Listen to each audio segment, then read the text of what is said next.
Hey, welcome back. Hello and welcome back to the Metropole Grid. My name is Andre. Thanks so much for tuning in. Hopefully you're having a good enough Thursday. Today it is January 10th, or and any you could watch this literally on any other day of the year. Considering there's a VOD. If that's the case, how's it going? Hopefully you're doing having a good one. Infinite Jester, Sean, how you doing? Hey, hello. How you guys doing? Hopefully things are all right. Things have been okay around here. It's now technically like proper winter. There's like centimeters of snow on the ground. It's getting difficult to do things, so it's good because that sets in for about, I don't know, like 5 months. It's good to get used to it. Um, Probably no surprise. We're gonna be playing a fair bit of Netrunner tonight, and we got some cool stuff tonight. I've actually prepared for this one, so I have a deck that I'm pretty excited to try out. It looks kind of fun, largely untested, entirely untested, in fact. So that's gonna be pretty cool. If you're new around here, you might know. No, it's the opposite of that. You probably don't know that we start with the deck list of the week, and it's a Jasminder deck, and this is actually something that has proven to be pretty popular in my local meta. There was a game night kit just last Saturday. Fortunately, I could not go. I kind of goofed that one up, but there is another one this Saturday at 1 o'clock, I believe, at BD Cosmos. If you're around, come on down. But apparently at the last, excuse me, at the last GNK we had, there was about 8 players, and 3 of them were playing Jasminder. I don't know if this was published before or after. It seems like it was published on the 31st, so maybe people saw this kicking around. But we had a lot of people playing Jasminder. I think that's the most Jasminder at any one event I've ever seen, or at least was told about. And she's not that bad. I think largely what people are doing.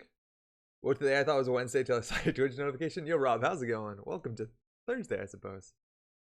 This deck is Jasminder's ability is relevant against a fair bit of ice. It's relevant against some important or some common identities. You're still seeing a lot of like NBN. I think every week we play against like at least one Asmari medtech.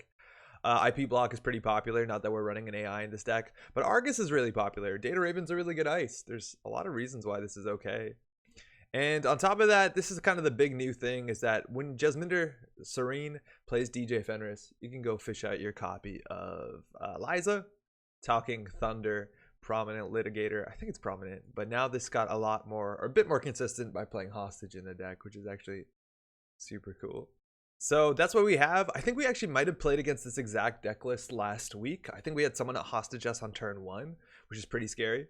We also do have R&D interface compiled or on top of Maya, which is sort of like a multi-axis card. It actually looks really well with R&D interface. So if you like, you can run C1 card, bury the other one with Maya with like a single R&D interface, and then next turn you'll run and you'll see 2 new cards if the corp doesn't draw. And that's actually really exciting.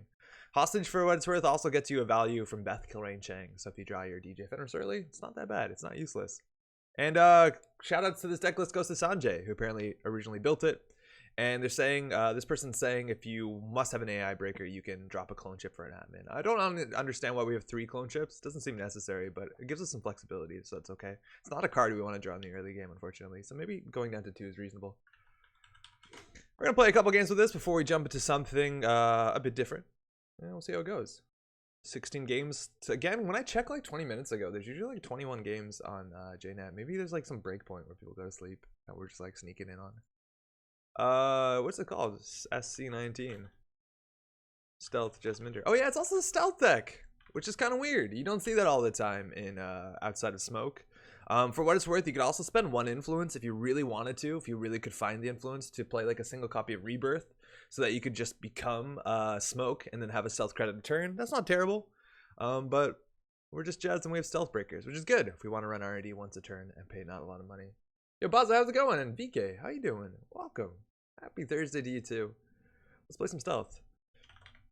I think this might be the second time Jasminder is a deck list of the week, but I have no way of proving that. So it just feels about right, yeah? Also, I noticed this today. Is this only today? But it looks like Netrunner DB changed how they do. Now at the top, there's no longer a section for cards. It has this thing called sets, which divides things up in sets so you can like drill into certain things, which is kind of cool. It does factions. I think it might have already done that, but I was like trying to look up a single card. I guess you can do card search, but there used to be a card thing here where you could search. Where is that now? I missed that. Oh, it's here at advanced. Okay, they just moved it. Now I'm the problem, not them.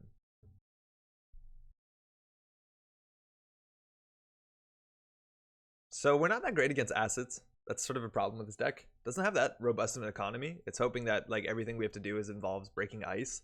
We have no Parisia, nothing like that. We do have 3 cold reads, which kind of helps as an acid destruction card. It's honestly not terrible. It's like half a stim hack as long as you don't use programs. Otherwise, that's why the clone chips are around, I suppose. And we have Hot Pursuit, which is absurdly good, specifically in Jazz. I don't know what we could drop. If we wanted to, we could put a single Parisia in here if we really like were scared about that. Wayne, how's it going? Whoa. How you doing? How's your Thursday been? Yeah, there's not even a lot of stealth decks that I've seen classically that have ran 3 copies of Cold Read. It's a cool utility card. It's cool early in the game if you use it to pop your self-modifying code, if you're just like running archives or doing something uneventful, maybe even checking a remote against some asset spam. Mind you, just Minder doesn't actually get around the CTM, the controlling the message tag, which has been unfortunate.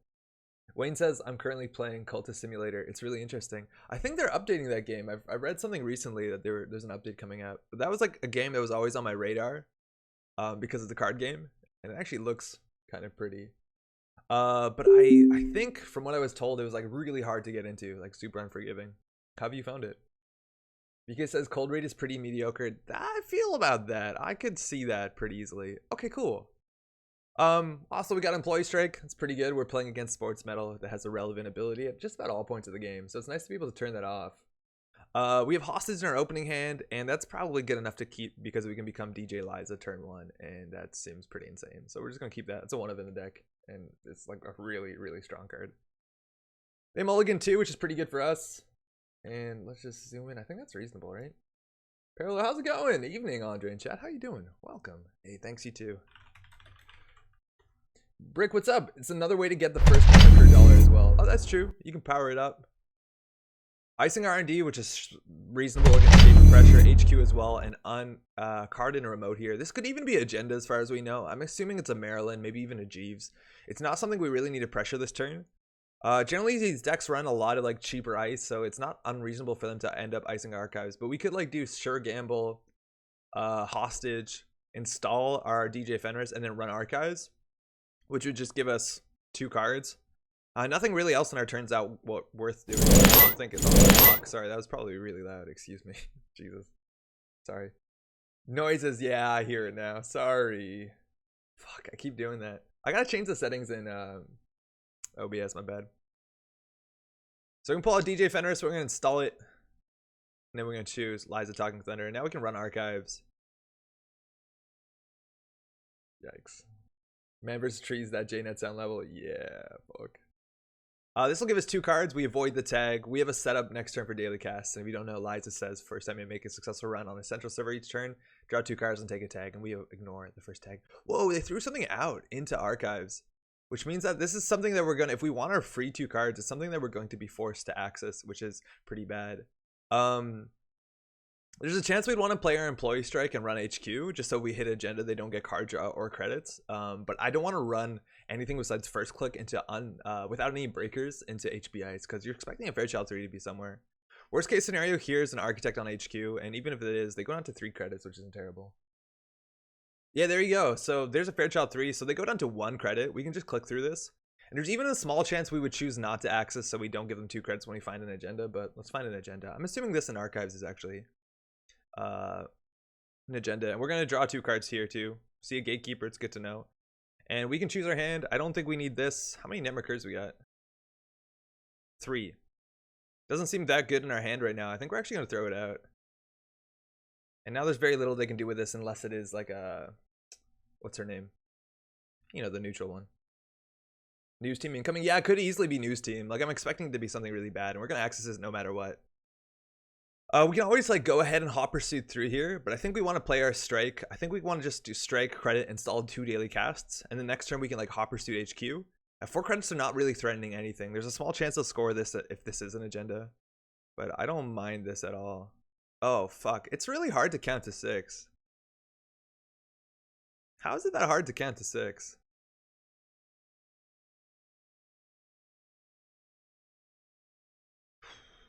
Running Archives last click is pretty bad. We can't even steal the 5-3 if they're running it. So this could be a news team.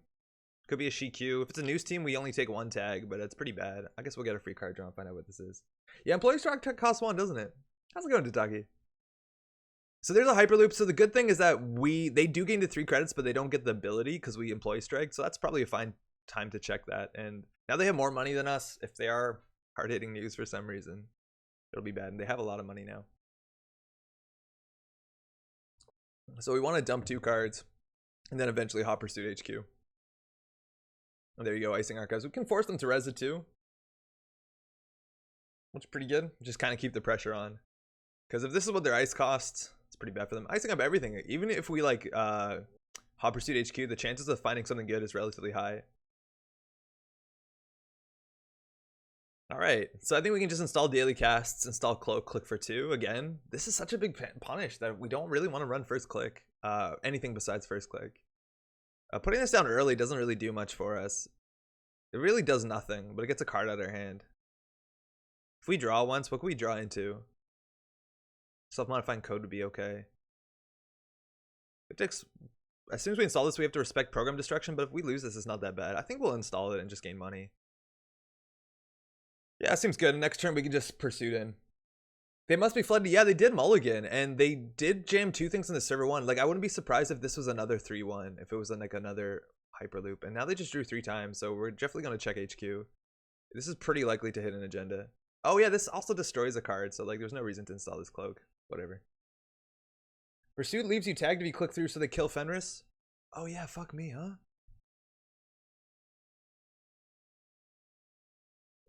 Yeah, that's a non-bow. This is fine. This is okay. Sure. You know, you'll take 2 tags, right? Yeah, that's fine. Yeah, they can trash this. That's probably really bad for us, but we're not going to take that back. There's a non-bow here with this and with Maya. It makes this unusable. This is fine, right?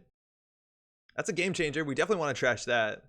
So now we have a tag, 11 credits. They can trash this. They probably do. This deck has actually really no card draw in it besides 3 diesels, so that's definitely bad for us. Whoa, that's spiteful. That's really spiteful. Yeah, now we can Hot Pursuit like really. What? Excuse me, the absolute nerve. Are you serious?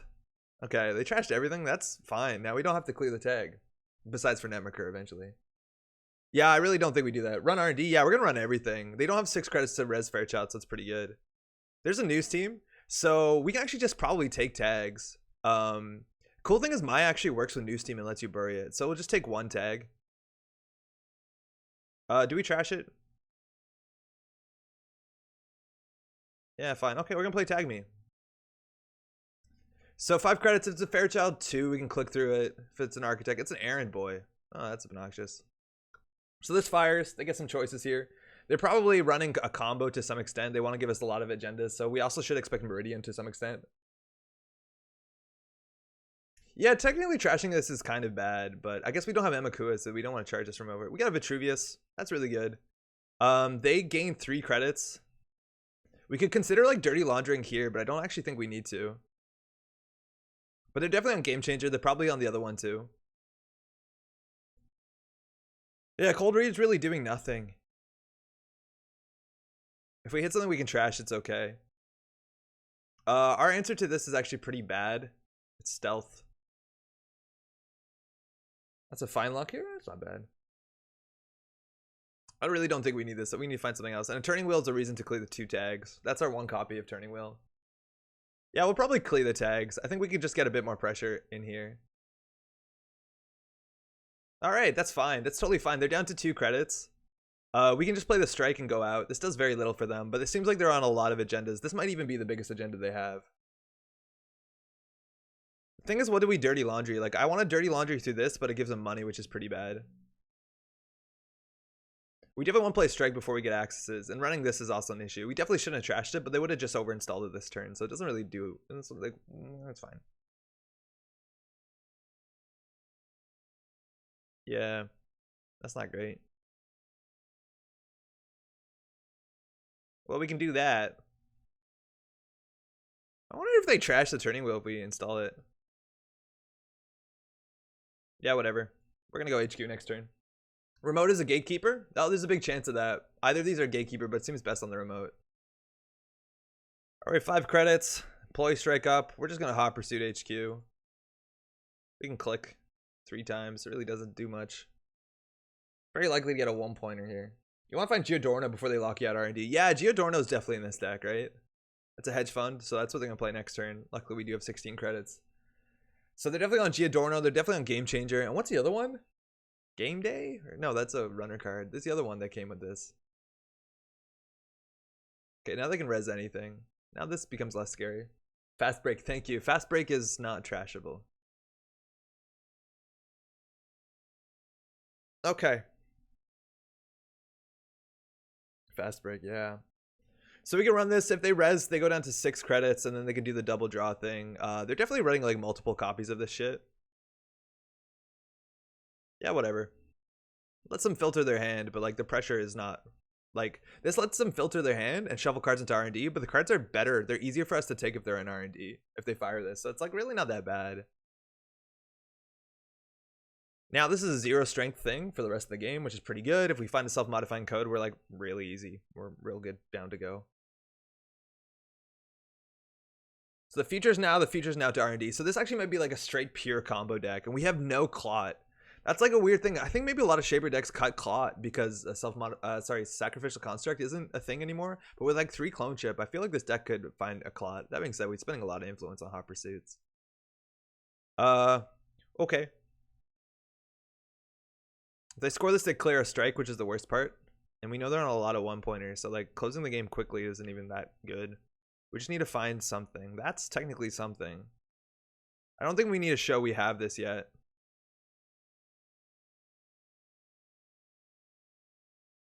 We just need SMC. I think we do like self-modifying code. And we can like clear tags. This is going to turn off the current, which is pretty bad for us because it gives us so much value. We lose our stuff that we don't know how to recur. Our clone chip was the only card we could have. Yeah, that's fine. That's totally fine. The thing is, like, if they don't combo out, it's not very good. Like, they have to score a lot of points if they don't do some like ridiculous combo with what's her name? The yellow card. The dragon lady. Melania, how's it going, man? Long time no see. How you doing? Happy New Year, by the way. Arella Salvatore, thank you. That's the one. Mind you, they scored this. They didn't get to draw or take the 2 credits because our employee strike was up. We have 1 more strike in the deck. Again, no way to recur, so we had no programs in there where we're trying to clone chip, so that's really not that bad. I don't want to let this fire because their economy looks like absolute shit. If we just get a single self-modifying code on the table, we actually threaten every single remote. Oh, that's kind of exactly what we needed. Oh, that's really annoying. It takes actual stealth credits. Whatever. I don't know when to put the pressure on. I think we're going to put the pressure on now.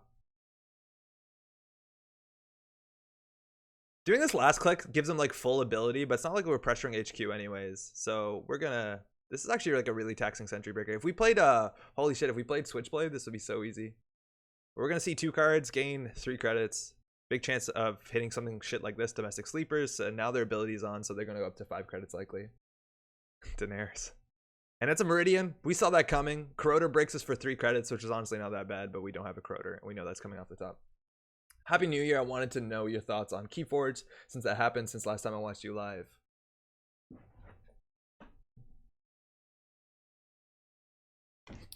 Asmodee Canada actually just sent me this a couple weeks ago as like an apology because we missed some prize support for Canadian Nationals. Haven't played it yet, but there's a dude at work who likes Keyforge a lot, so we're gonna play it sometime next week. So I'll let you know soon. Haven't tried myself. And we do know the next 2 cards on R&D are fresh. That's probably the Meridian. If we find a self-modifying code, we're going to have some MU issues, but 2 cloaks is by no means necessary. So let's just hopefully draw into something good. Nope. Nope. Nope. I honestly think we install the daily cast. If they trash it, it's worse for them than us.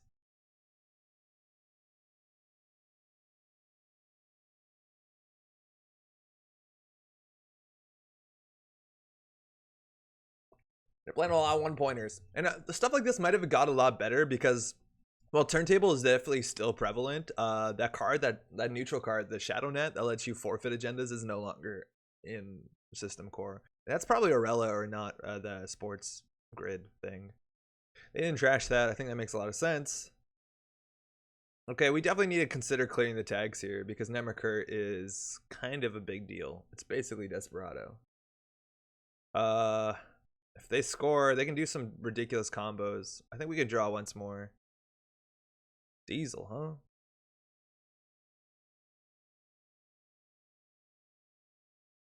Man, that sucks. That's really bad.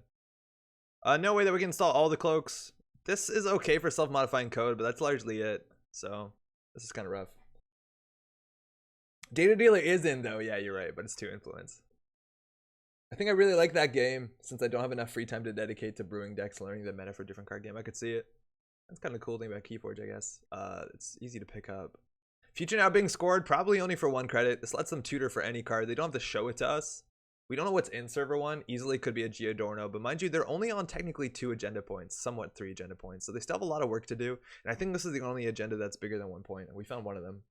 Yeah, our Kingdom from SMC sounds right. And unfortunately, if we don't get a Maya, we're going to have to trash one of our cloaks. We'll play Diesel for sure first click and see what we can get. Futures now gains 1 agenda point, paid 1 credit for it, using their sports ability. They got to throw out 2 cards. Why do they keep having 7 cards at the end of the turn? Yeah, how do they have 7 cards at the end of this turn? How's that possible? Oh, because they just tutored 1. Things are hard. A lot of unknowns in there. And yeah, sure, the news team is still in there. Running this last click, if it's the game winning, doesn't matter. We can always just take it. Yeah, this is really bad. This is really bad. Kenneth, what's up, man? How you doing? Welcome. This is what Netrunner looks like. So we still don't have a self-modifying code, but if we do have one, we can go kind of far with it. This clone chip also lets us bring our cloak back so we can kind of keep going. Again, we know this is an upgrade. We're assuming it's a Giordano. If they put the Giordano here, it's better than R&D. We just need like 3 and 16 for a self-modifying code off the top. Ah, fuck me, man. 2 clicks left. All this money. I really don't know if we need to install Maya. We have another Maya, if I'm not mistaken. I think we just need to find a breaker or we lose. Hey, that's a good breaker. We can't get through what we imagine is a Meridian, but we can get through most else. I think we're going to wait till our next Maya. Because SMC is like impossible to install once we put down this refractor. So that seems pretty okay. Every other card in their hand is actually really good. I think the clone chip might be the worst one. This is clone chip 2 of 3. Don't need it. A bold new world. Welcome. Get your resources installed, gonna happen sometime. Yeah, I think we're off next turn. Like, that's the cool thing is Refractor actually breaks through this for free. So we can go ahead and like let them res the Giordano and then we can start pressuring R&D. We're like, okay, so we have like 3 SMCs in the deck and 1 Corroder. So 4 and 14 to draw something that's really good. And if they res their, I think Giordano is like 3 credits. Really expensive. Okay. What is that? That seems like a Vitruvius. Now, Giordano, I'm not sure how expensive it is, but I don't think we want to install the Netrunner just yet. I think we'll wait. So we can run server 1. We don't actually need the stealth credits, but I guess we might as well. We could save 1 for cloak so that we can pressure HQ after. We have another strike in here too, which would be pretty good. So I'm just going to use 1. There's a big chance we'll be running twice this turn. We'll find it out. And if they res Giordano, they go down to 4, which means if they score this, they don't have a lot of money. This actually just might be, yeah, there you go. So that's a Giordano Memorial Field. So we need to spend 2, 4, 6, 7, 8, 9 credits to just contest the server. And I think we are going to do that. 6, and then it's 3 to trash. We'll access this first. That's a sleepers. Fuck me. It was either Vitruvius or sleepers. We definitely trashed this. Now they definitely can pull this back with cards like excuse me. Cards like Archive Memories. There's a chance that we want to just like, okay, we got to figure out how this math works. If we install our Netrunner, we go down to 3. And then we need to do boost, break, break, break. So we can't really hot pursuit. We could hot pursuit and lose out on our lose out on our because they did pull something to hand.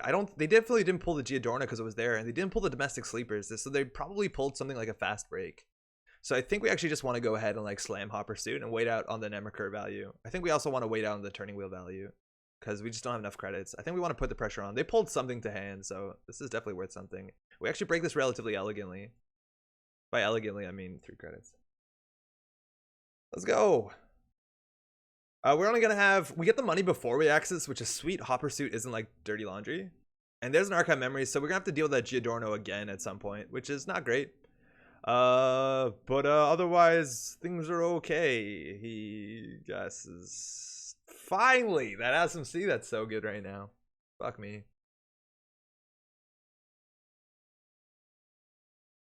The archive memories install Giadorna, install another card on it though. Like, we don't actually have to rush out because they don't seem to be by any means a combo deck, which means it's actually gonna be very expensive for them to score out points. We got all the agendas that they could possibly be scoring at a hand, so it's okay. And we just need to find our corroder. Meridian, I don't want to fuck with Meridian. We want to break Meridian. Meridian's the only thing this couldn't really be that would be an issue. Gatekeeper's 0, so it doesn't even need a stealth credit, which is super convenient. So we have a 1 in 13 basically of getting our corroder because self-modifying code is largely unusable now.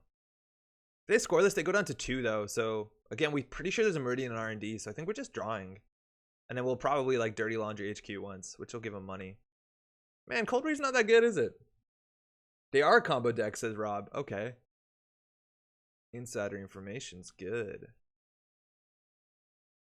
I guess we'll keep the pressure on. So we're going to use a stealth credit to put stealth credit on her. We're going to just go again. So we're paying basically 1 credit, gaining 3. Cybernetics Court? I doubt it. That's the same archive memories, maybe. It could be another one. If they score here again, like worst case would be the Vitruvius, which would put them technically on game point, because I imagine it's not that difficult for them to fast advance this out. But also like Game Changers, really scary right now. They're stashing agendas in archives. We've only seen 5 points so far. Yeah, I don't think that's unreasonable. The thing is, like, I don't want to run that until we have like 5 or 6 points. I think our next point in play is find Corroder, and after, or if that doesn't happen, just like turning wheel. They played Archive Memories. They didn't intend to. So we're doing advance, advance, advance. It looks like it's another Futures now, which could help them set up a combo, but they're going to be on about 4 credits, which is really not scary. I think Meridian's like, what, 3 to res? I'm not even worried about the news teams anymore, though, at 3 to res. Because, like, the news teams, what are they going to do? Trash our shitty Netmarker? Like, it doesn't really have a lot of value. The problem is once we run archives and we don't win the game, like we lose to Game Changer probably on the spot, let alone fast break. So our play would be turning wheel Dirty Laundry HQ. That's 2 clicks, so we can definitely draw for Corroder. This is useless in the matchup. Not entirely, mostly useless. That's good too, but we know this isn't Meridian. I really don't want to eat it.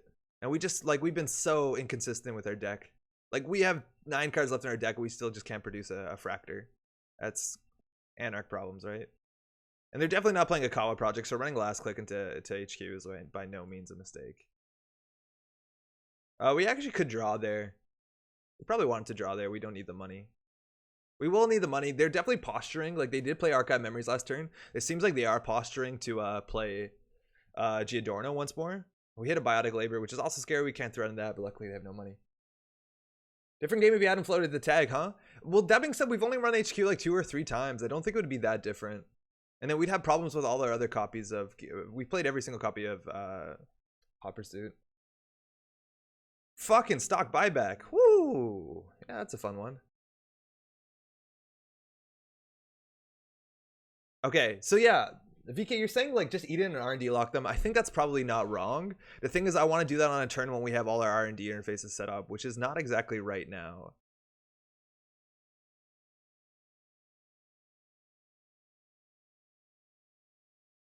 Nope. How bad is that? We need our cloaks. Found our Corroder. The thing is, we probably need to install Maya. I think we're just going to run out of money. There's like no way that Cold Read is good, because then we have to install this. This is dead. There's no other programs in our deck. Yeah, you don't win by breaking Meridian over and over. I think you're right. We just gotta like get ready. Installing Maya might have been wrong, but it actually lets us dig deeper for at least one turn. The thing is, like, they're only technically on 3 to 4 points. I guess like they could do some ridiculous game changer stuff that's like really hard to predict how much money they can do, and they're on 15 credits. Like how many agenda points they can score in one turn, and that's probably what we lose to. And we totally did fuck up with the Hot Pursuit, but like, yeah, this hasn't been going in our favor. And yeah, the cold reads were totally dead this matchup, unfortunately. Like totally dead. All right, we're off. Archive Memories adds Game Changer to HQ, plays Game Changer. So this is already 2 clicks behind, and they're already doing it. They have 6 clicks on their turn. They biotic labored. They're down to 5 credits. Probably on this turn, they might be able to win, but there's also a small chance that they will be unable to res R&D. They're going to go for advance, advance, advance. Oh, this is probably Research Grant. What is this? They have food in their deck.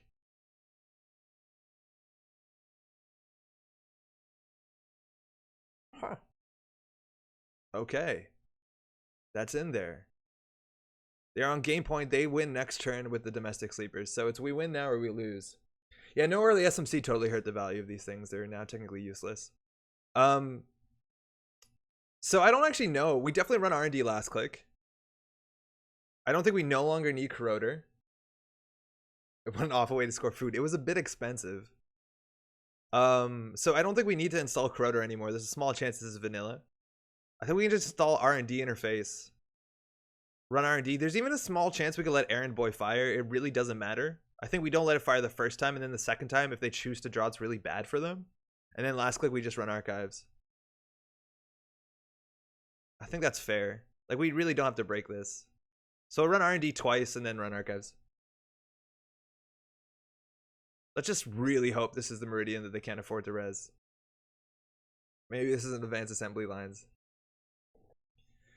Thank you. We will break this.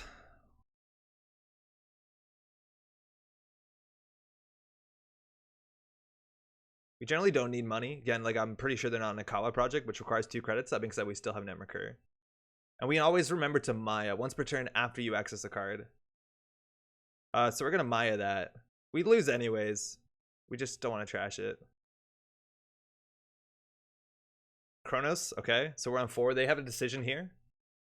They took 2 credits. Oh, fuck. Now they can res that. How do we cock this up? I guess we'll just add it to our score area, but then we still lose. And was a Sherlock. This is once per turn. Okay, so we pull the Meridian. We'll go down to 3 points.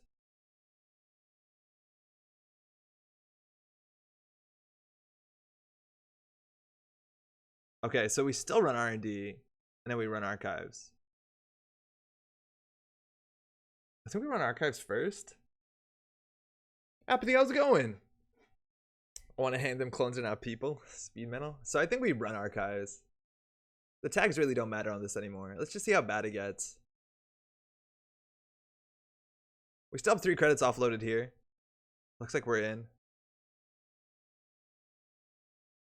We're on 6.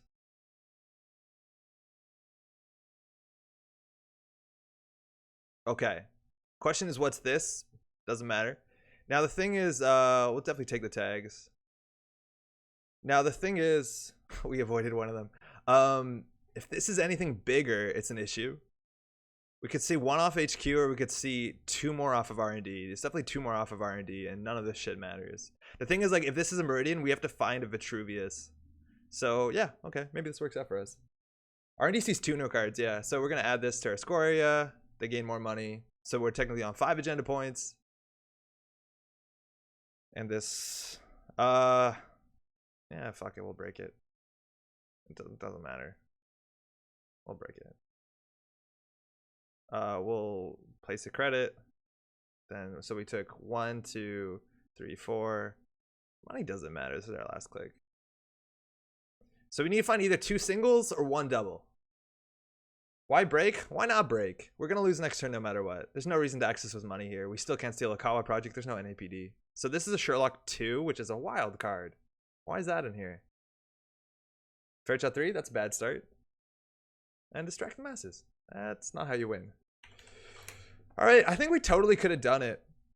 We just needed more pressure. Like there's so many turns we weren't running. The last strike would have been good. We really need to find another Vitruvius. I'm super surprised they're on food. Are they on exchange or something? And now they're just gonna, oh, they're playing Archive into Game Changer. They really don't need to. I guess they're just seeing what they can do.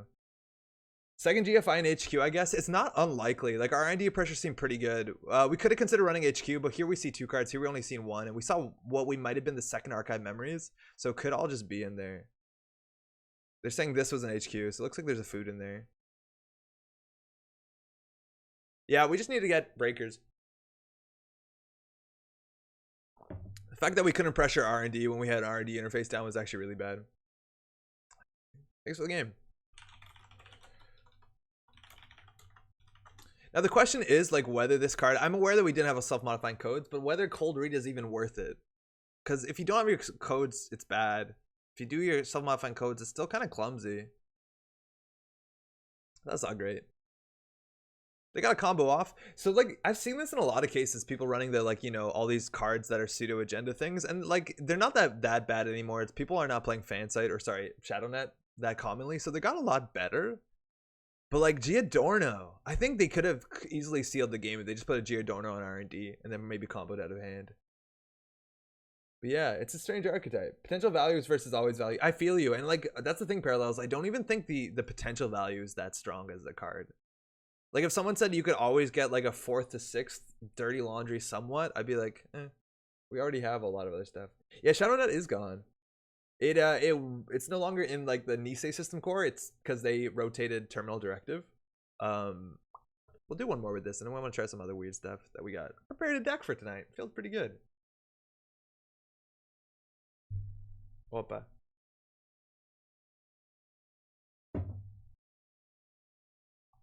Now we were really lucky that that deck didn't pressure us against acids in a meaningful way, because if they did, it'd be pretty rough. It would be pretty rough. Also, for what it's worth, like we couldn't find a refractor, we couldn't find a corroder, we couldn't find self-modifying code for a lot of that game. So even if we did manage to keep around DJ Fenris, we couldn't really run any of the central servers, and there was 2 news teams in archives. So I don't even know if it would have been that good for us. I don't feel that terrible about that misplay. That being said, yeah, it probably wasn't the right thing to do. We had so much money for a while. We really did. Question is also how to beat that sort of deck, and like you want to make calculated runs, but it's really hard. Like if I think if we interacted with them even less, it would have been much harder, because we did end up taking 2 0-pointers, which was a big reason that they managed to score foods. So maybe we want to just even like chill and be like, you can get to 5 points, and we'll see what we can do. Cool, Satyr. It's Glacier. Hand is not great against Satyr Laboratories. We want to get our breakers open. I think we're just going to hard mulligan for SMCs. The only good card in our opening hand right now is Beth. Hey, thank you. Also, any thoughts on the return to line of Arkham Horror LCG product line? Yeah. So far, the other one's on the boat, but the first one's out, and I've played it. It's pretty interesting. They made the first one a lot more interesting, but we're going to see how like the whole cycle gets returned to, but like 100% lineal. My favorite part's that it gives you organization tools. I would like be so excited if they could just give us like the dividers. Holy shit, the dividers are so good. That's better. Your dealer's a connection would work with a large amount of hostage I'm seeing these days. It would, but like it's not a good card in the meta, I don't think. There's a lot of people that are still just like running 3-pointers only. Like it's very common. A lot of the NBN Glacier decks are only running 3-pointers. R&D open. This means that they're posturing to score. I think we want to just like diesel into Dirty Laundry, hit R&D. No dice. No reason to play Strike. I think we could just run this. If we had a cold read, we would do self-modifying cold read R&D. We could just like Maya run R&D, but then we'd go down to like no credits, which is really bad. Yeah, this is not a good mulligan, Rob. I think you're right. At least we have no money. We literally have no money. And that's the problem, is like everything that we played to make money, it's mostly sure gamble at this point, but I don't want to install this to go down to 2 credits. It's going to be really hard for us to recover. Now we have 2 of these, we have 3 of these. 3 of these is a lot, I guess, but you do need it. I think we actually might diesel again here. Yeah, that seems okay. That's a lot better. So they probably have a collar project, so we'll check this not last click. My FGS didn't have it stocked tonight. I'll find out later. Is the new one out already? That's Jeeves. We can always cold read that. We definitely don't want to trash that now, let alone we can't.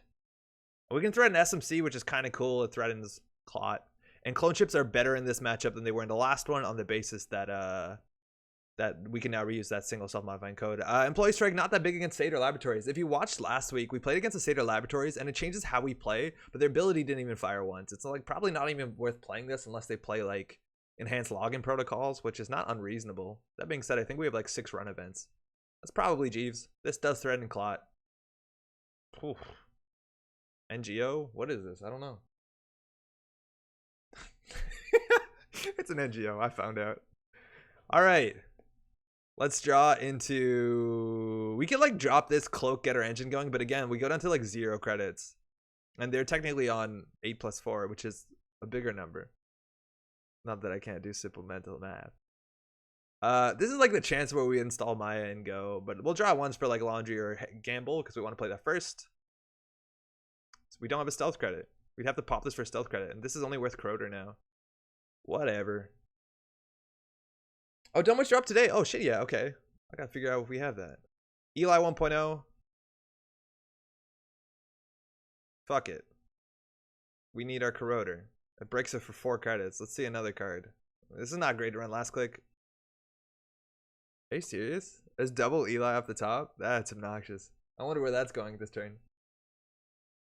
8 plus 4 greater than 0. I'm in my 4th run of Dunwich, hoping that I actually get past the 1 scenario. Yikes. Yeah, that's the thing about Dunwich, is like Dunwich, as far as the campaigns go, is my least favorite campaign by like a large margin. They installed before drawing. That's not right. So I'm interested to see how they make it more interesting. Whoa, that's servers. Now, if we do click through the Eli, they got to return their NGO front, which would be bad for us. So let's not do that. Let's draw into a gamble. Okay, now it feels like we really want to use this for a cloak, which is like 3 credits for a cloak. What's the economy in this deck? Is there money? Is there money in it? I found the money. I think we actually want to like wait, and then we'll Snemaker cold read archives. Yikes. Not very good. First time on the Essex County Express, my group lost on turn 2. I've heard that actually happens a lot, and I think that was actually a design problem that they addressed after it. But like I've heard so many people just get wiped on the train. I think it's like really bad RNG. For what it's worth, I had a really bad setup for there's one of the Dunwich ones that involves like mild spoilers, but it involves there's a chance that you get a layout where there's a room you have to go into that has an objective in it that like was a really big objective, but it was attached to a room randomly that said only 1 person can be on the room at a time. And we were playing with 4 people, and so like everyone was just like wasting their turn, and I was just going in and out of the room over and over again for like 40 minutes. It was just like super unlucky. Okay. You can get Cloak and Croter out in the same cold read. How? I also don't know what this is. I have no idea what this is about.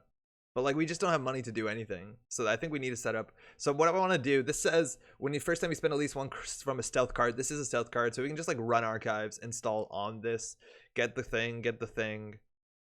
This says you have to trash 1 program used during the run, and we're just not going to use our cloak, so it's fine. That seems like a good start. There's no reason why we won't. I guess if we draw here and we hit a cloak, it's bad, so we won't. We can also check server 3. It seems a bit better. It's probably a Jeeves. We can also draw a card, but I think we need the money. We're not getting full value from this one. It's 3 credits to install this. Yeah, we could have used the other clone chip actually here and then installed the Corroder. Yeah, that's a Jeeves. No surprise. So they could score a 4-2. Choose a program to be trashed. No, we didn't use any. Or the one we used is trashed already, so it's totally reasonable. We can install our cloak, run it again, but that's not particularly great, is it? We just don't have money to do anything. We found our money card. We now need to poke HQ. We saw 2 Eli's, so the chance of this being a code gate is much higher than anything else. If it's a Ichi, they get this back.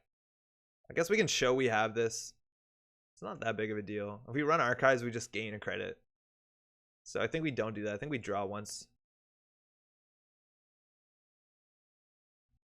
Okay. Ah, fuck. We don't even have the credits to play, so it's fine. Architect wouldn't be that bad because Architect means we just don't have to respect their ability.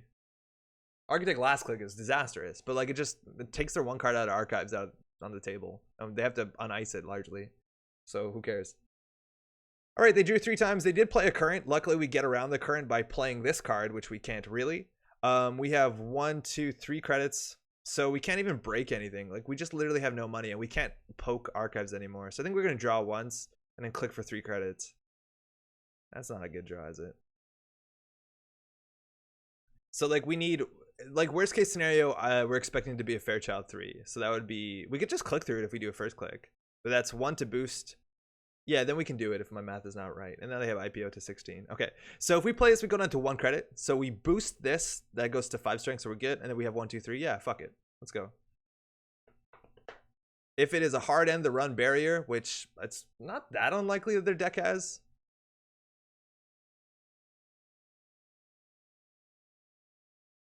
Really? That's really good in Seder. If they recur this card, it's really scary. They do have hard end the run barriers. Fuck. I think even if we break it, they would. I'm thinking. Can we even pull it? No, we probably can't. May as well pump Mercury. Yeah, that's true. So, no, it's all good. It's all good. All right, so that's really bad. This is a really good counter to Hot Pursuit. Like, we're almost never going to be able to Hot Pursuit through this, and now that's really relevant. Like, this is a really cool combo because Seder's ability, generally people are recurring like hedge funds and like shitty stuff. This is not a shitty stuff. Okay, well, we have no money and it's really difficult to run. Oh, that's cute. That gets our Corroder out. Yeah, totally. Yeah, totally. So we could just like run archives, get Corroder. We could also just trash Jeeves, but like our economy is so bad. I don't think it's something we want to do. Getting our Corroder is a cool start though. Now we can just start making the res stuff. Spend the credit from Cloak. Oh, am I fucking it up? Yeah, you're right. Thank you. Yeah, so I took the credit from Cloak, got the credit on here, but I didn't pump the Refractor. Thank you. I goofed that a lot. Also, Anthony, how's it going? We can't do anything. Actually, oh, we use these for everything, right? Yeah, okay, that actually helps a fair bit. Okay, well, whatever. We'll do it. We don't want to draw. We'd rather do this than draw our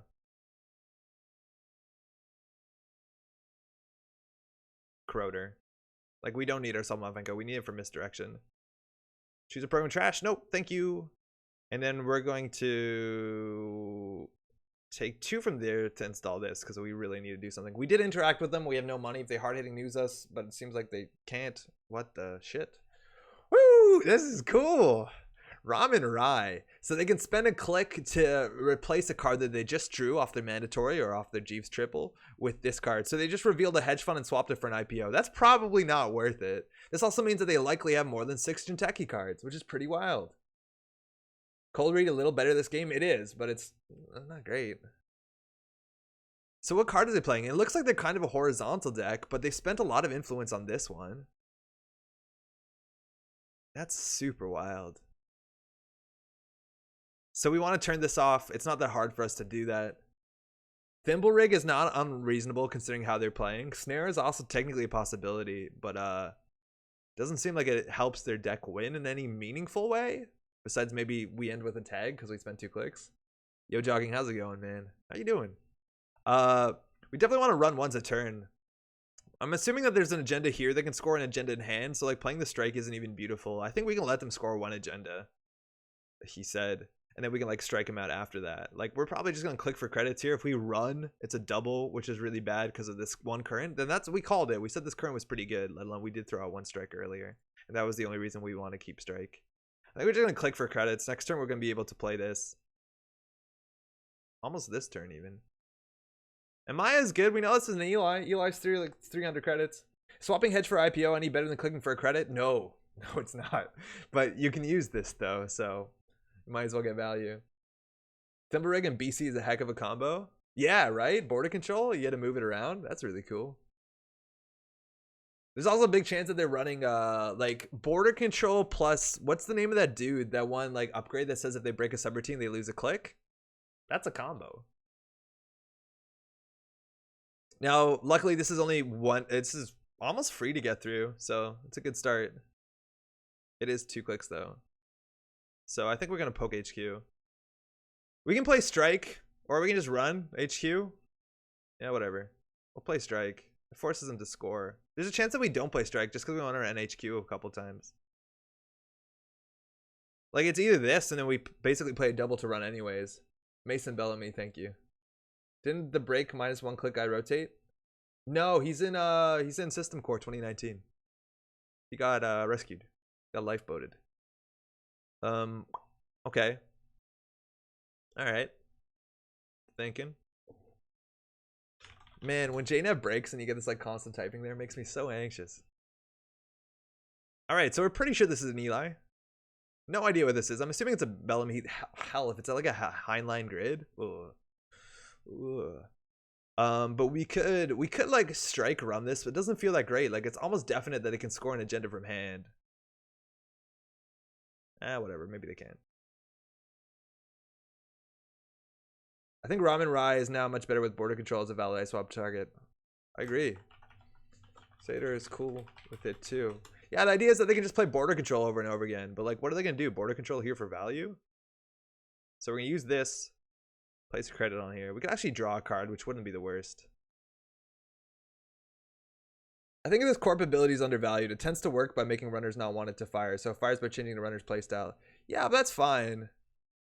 Like, that's the same off of like, it's the same as engineering the future, not engineering, architects of tomorrow. Like, it's whatever. I guess I'll trash that. We can run R&D. Cost 4 to break. We don't have any more stealth credits. Feels bad. Not great. The thing is, once they're set up, this ability is largely blank. I don't know. I've just seen too many people recur hedge funds to be like, wow, value. Was that a last click draw? Last click draw as runner is not that terrible. Last click draw as corp. It's a lot worse. Don't you even try. Like, if we saw an agenda, we might have ran again. There's reasons. And there you go. There's the second ELP, which is good. They can recur ELP too. Their enhanced login protocol, mind you. I think we actually don't play the last strike. Like, we might want to just poke R&D. We can break it. It's kind of expensive. Maybe we draw dirty laundry. That'd be cool. Oh, that's actually really good. Dryer's done. We can play this. Go to 7, run. Yeah, it seems okay. We're gonna overdraw, but this Netmarker is not really good. So here we go. The Wolfman. Run R&D. Let's go. I don't think I've seen any decks that have taken advantage of that. No, I think they're right. This Ramen Rai with border control is kind of cool. That's the Ellie, the Eli we thought. This is actually really good. Like, Eli was broken in a lot of ways. It was considered broken. Oh, this was 2 clicks. Fuck me, that's fine. Oh, and this is a really bad combo. Fuck. No, we'll just trash it. This is now a bad combo because DJ Fenris and Maya don't work together. Why do we do this? This seems like a non-bow. I would not play Maya because there's no time we're going to fire Maya. Is it ever good? It's like, if that was a good combo, I guess we're drawing as well at the same time, but like, it's the same sort of idea of like, oh, would you... Why are they not scoring? What's happening? This is a run event if we just don't use the credits. If we don't use the credits, it just gets past ELP. Maya's good on the second or third run. Oh, that's really true. Yeah. Needed DBS sets. How's it going? A DBS with Ramen Rai would be pretty interesting. I don't want to trash this. Like, it's probably wrong not to trash this, but I kind of want to see what it does. Okay, so like we could clone chip in a self-modifying code, which gives us no targets. So if we like throw out our dagger, we could like install clone chip and then cold read it in for value. Or we could just lose on the spot to arc lockdown. There's some options. Astrolab here solves many problems. Yeah. We also could consider just running archives, but if it's, we don't know what this ice is, and if it's a sentry, it's probably bad for us. Cold read for value. It's weird. This is now good if we like cold read Jeeves, but if we have to break ice, it's bad. I think we do nothing. They're doing nothing. We're doing nothing. It's kind of shitty to pass up on our value, but like this current sucks. We have like no multi-axis for HQ besides a single turning wheel, which we can't tutor. So like draw an R&D interface or lose. Yikes, that's not great. They've drawn an agenda? Wait, do we know that? Oh, are you just assuming? They probably have. Like, they have 27 cards up in R&D. I think 3 Akawas, 3 SSLs, and then they have to play a single 2-pointer. And they did say it fires on Akawa, so they're definitely playing Akawa. And Akawa Border Control Glacier seems pretty good. Because, like, they can't run 4th click. And they're running... Oh, I don't even know what that is anymore. But, like, yeah, Akawa Border Control is a cool combo.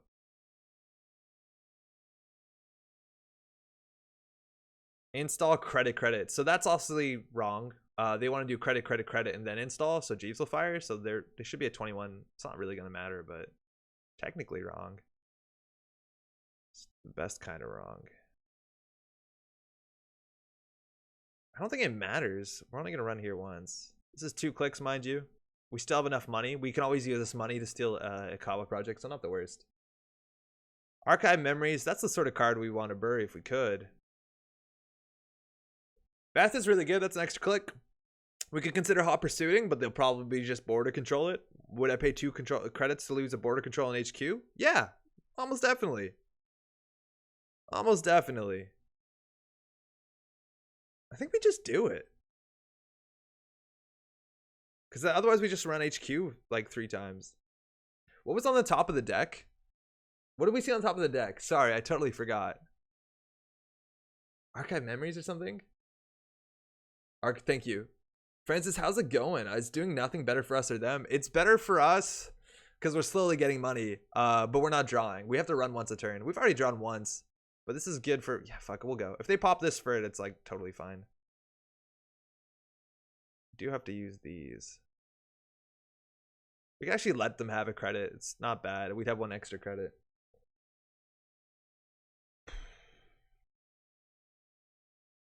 No further action. Whoa. Whoa. There we go. Further action.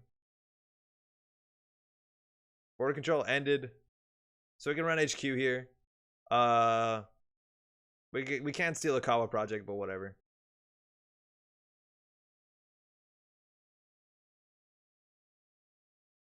Architect. Good to know. Okay.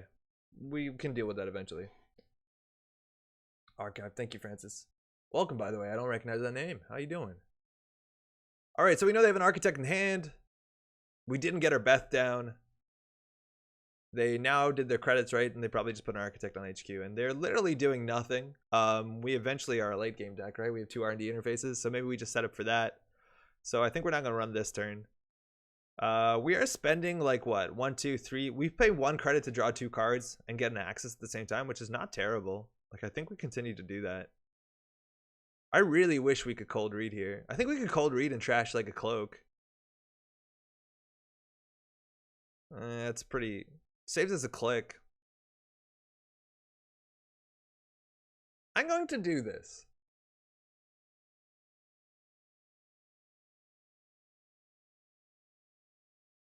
So we use this one, so we'll trash this one.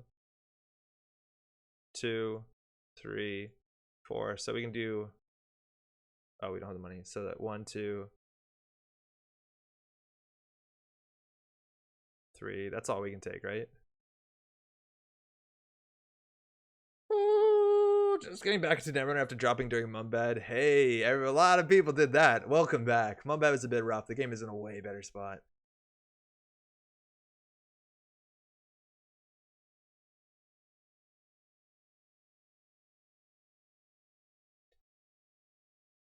Okay. This is a problem. We can, in fact, clone chip. Maya? Yeah, we 100% should have Maya'd that. Yeah, we should have Maya'd that.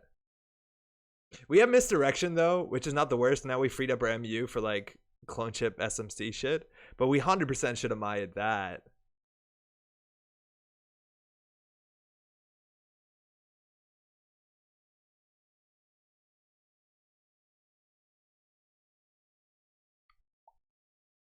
It's kind of rough.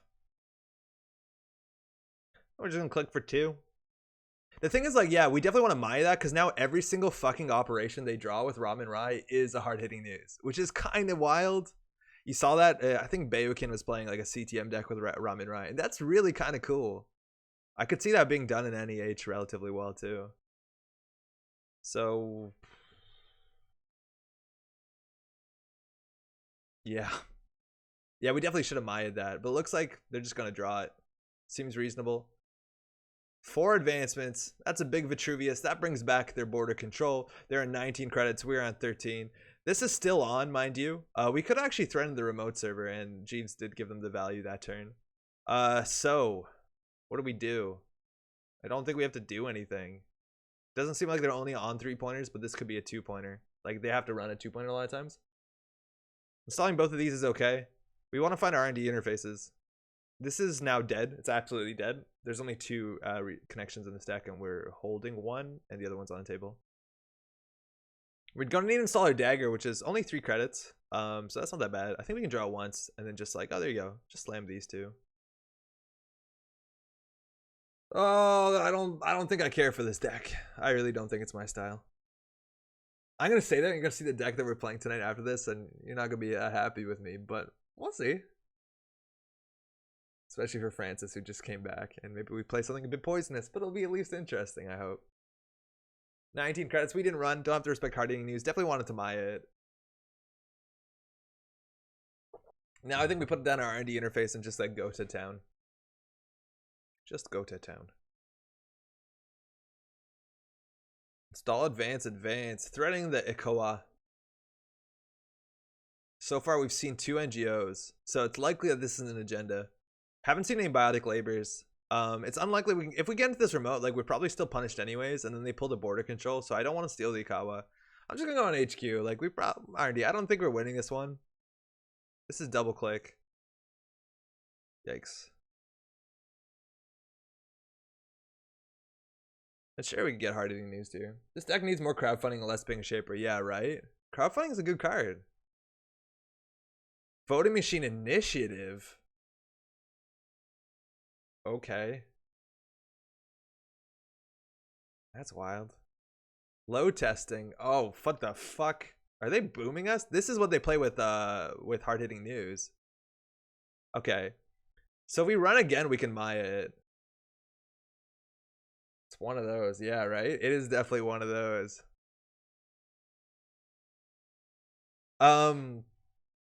Okay, so we need to be able to... They can give us like 3 clicks, and then it's hard to clear all the tags. Are they trying to boom us? Why are they giving us tags? I think we definitely just want to play this, and then just click for credits. Like, they definitely gonna hard-hitting news us, and then they probably don't score this agenda. Next card, Victoria Jenkins. Okay, it looks like they're just gonna go for it. Oh, it's a voting machine? That'd be awesome. Yeah, all right. They're on game point. They can give us 3 clicks a turn. Luckily, if they do use this, I've never seen this agenda scored. Oh my god, they scored and then fucking Jeeves dust? Oh, that's so good. And now they can give us 3 clicks so we can't clear the tags. Trace 6, I can use Netmerker credits. I want to boost them. Yeah, you can use these for traces. So they were trying to just trace us out of our real credits. They have to spend more money on this. This is also playing around. Okay, so we're gonna take the tags. They're definitely gonna use this, but it doesn't matter because we can just like misdirection out of here. Like, I don't even know what happens if we float the tags. So they can decide to use this. It gives us a 3-click turn, which means that it will always end our turn with a single click. I don't know what punishment they have for a single click. Full on jank, but fun. It doesn't seem that janky. Like, they're playing a lot of really strong cards. It's just like, it's hard to, I don't know. So we're gonna go clear the tags regardless. Like, we do have a misdirection here. So we'll install this. It's expensive. Is there anything we want to do before this? No. How many clicks? We'll clear all the tags. Okay. The thing is, like, every single time that they draw a transaction or an operation, mind you, Ramen Rai will just pull the hard-hitting news again. Which might be an issue. And we know we're pretty confident this is an architect. Is there any reason to run it again this turn? No. They could biotic out. They have exactly enough money to biotic out if they have another biotic and a Vitruvius in hand.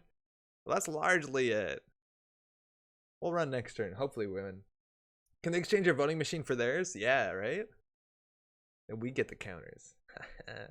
Load testing is just Ramen Rye fodder. It likely is. And that also probably means that they're on Fairchild 3. I'd even expect Turing to some extent. But we'll see. I think we're just going to try and R&D lock them. The thing is, like, any unadvanced card in server 1 is potentially game losing. Like, that easily could be game. Even if it's a 4-2, we lose on the spot. So, we haven't seen a lot of agendas. Nice. We draw Dirty Laundry. That's cool.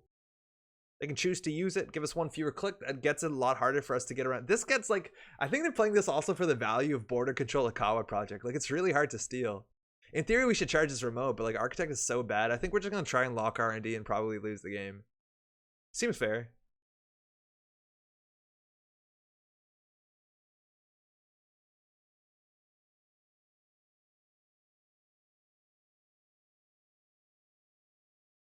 Okay. Rashida.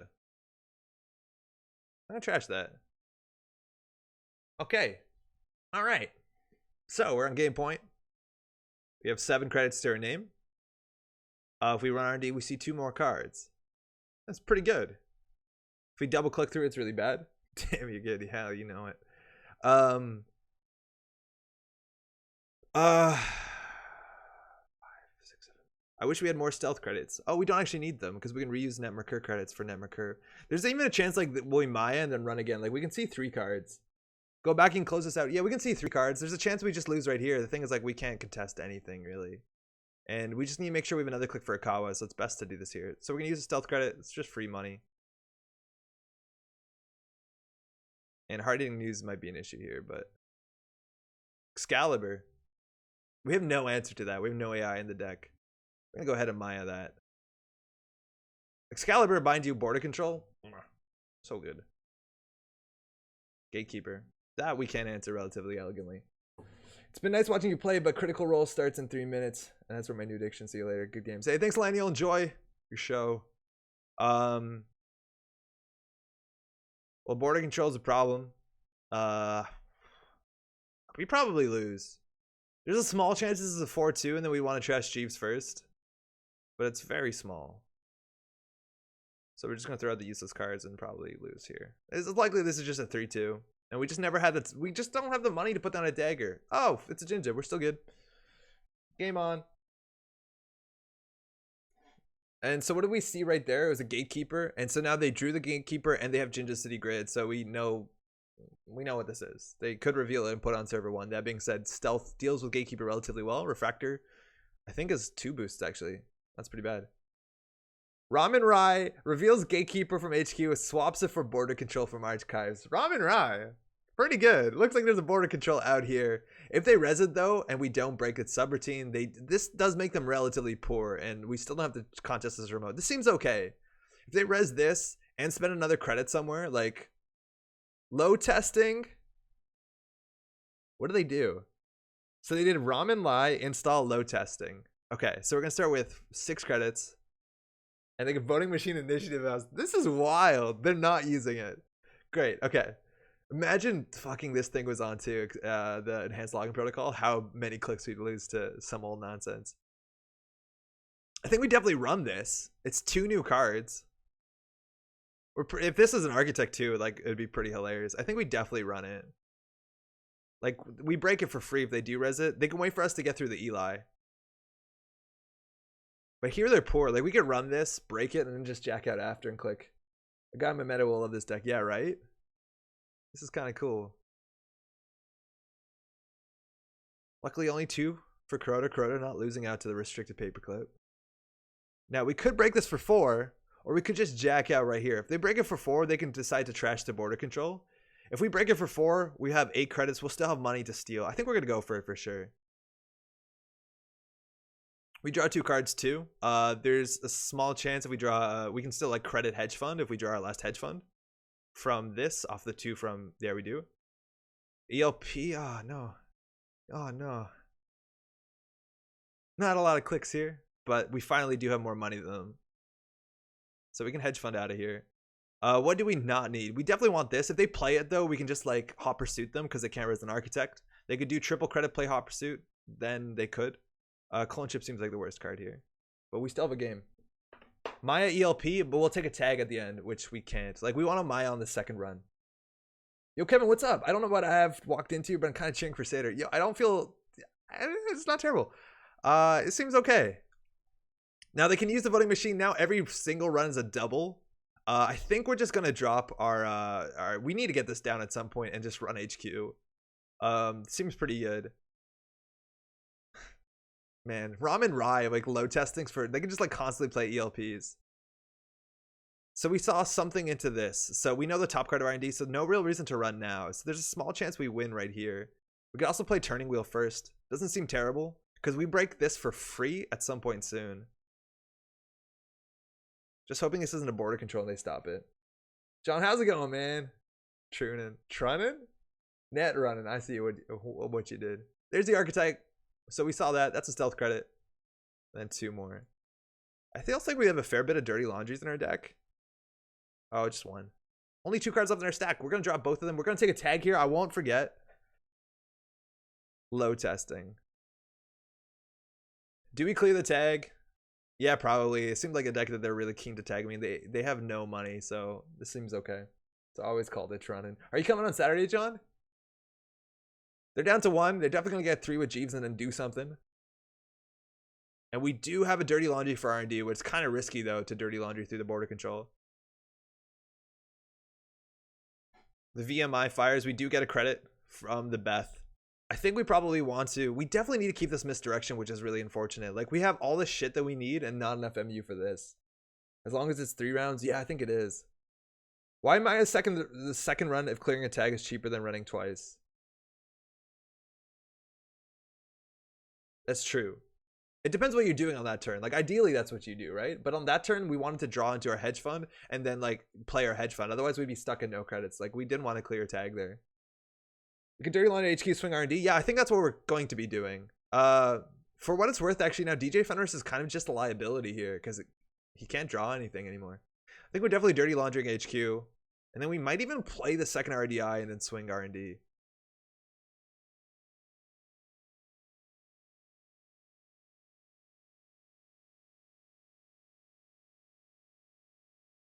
Three unknowns in archives too is also worth considering.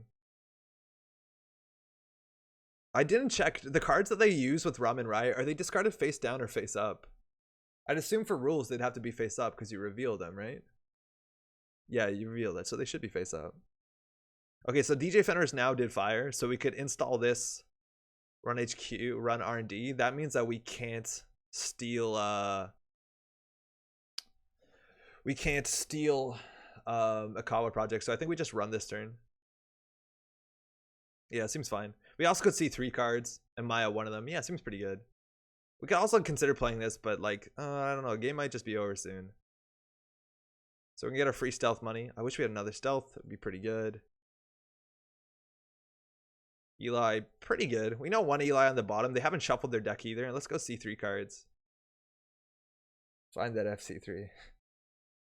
We'll find it. So we're going to see 3 cards here. Corpse actions. They could border control. They can always react to us using our turning wheel, which is pretty cool. Now we've kind of dealt with that, which is all right. They can just draw an ice on Ramen Riot, and we can actually run here, but we don't want to. So I think we're just going to run R&D and then jack out so we can get a turning wheel to counter. It seems pretty good. Now they actually haven't ended the run. That being said, hitting this, just giving them 2 credits and ending the run is not that bad if we just need to get like 3 turning wheel counters to run R&D 4th click. Obviously, this makes it more difficult. But they need to do something with R&D. They could consider, as soon as they draw on like an ice, they could put the border control down, but that's like a 5 credit play, let alone 2 clicks. So not great for them. They could trash the Eli, but Eli's doing a shit ton of work. Credit, credit, credit. Jeeves fires. Man, Jeeves all game is real bad for us. And that easily could be game. Also easily could be a Rashida. Makes a lot of sense. We've seen only 1 so far, let alone it's really good with that. VMI. We have an acronym for this because it's so common. And they also do have the Vitruvius counter, which means there could be a card in archives. Let alone they could just use it for border control. I really think this is the winning agenda, and they feel pretty confident because they did VMI us. They do have enhanced logging protocols. We have no more runs, and they probably have border control.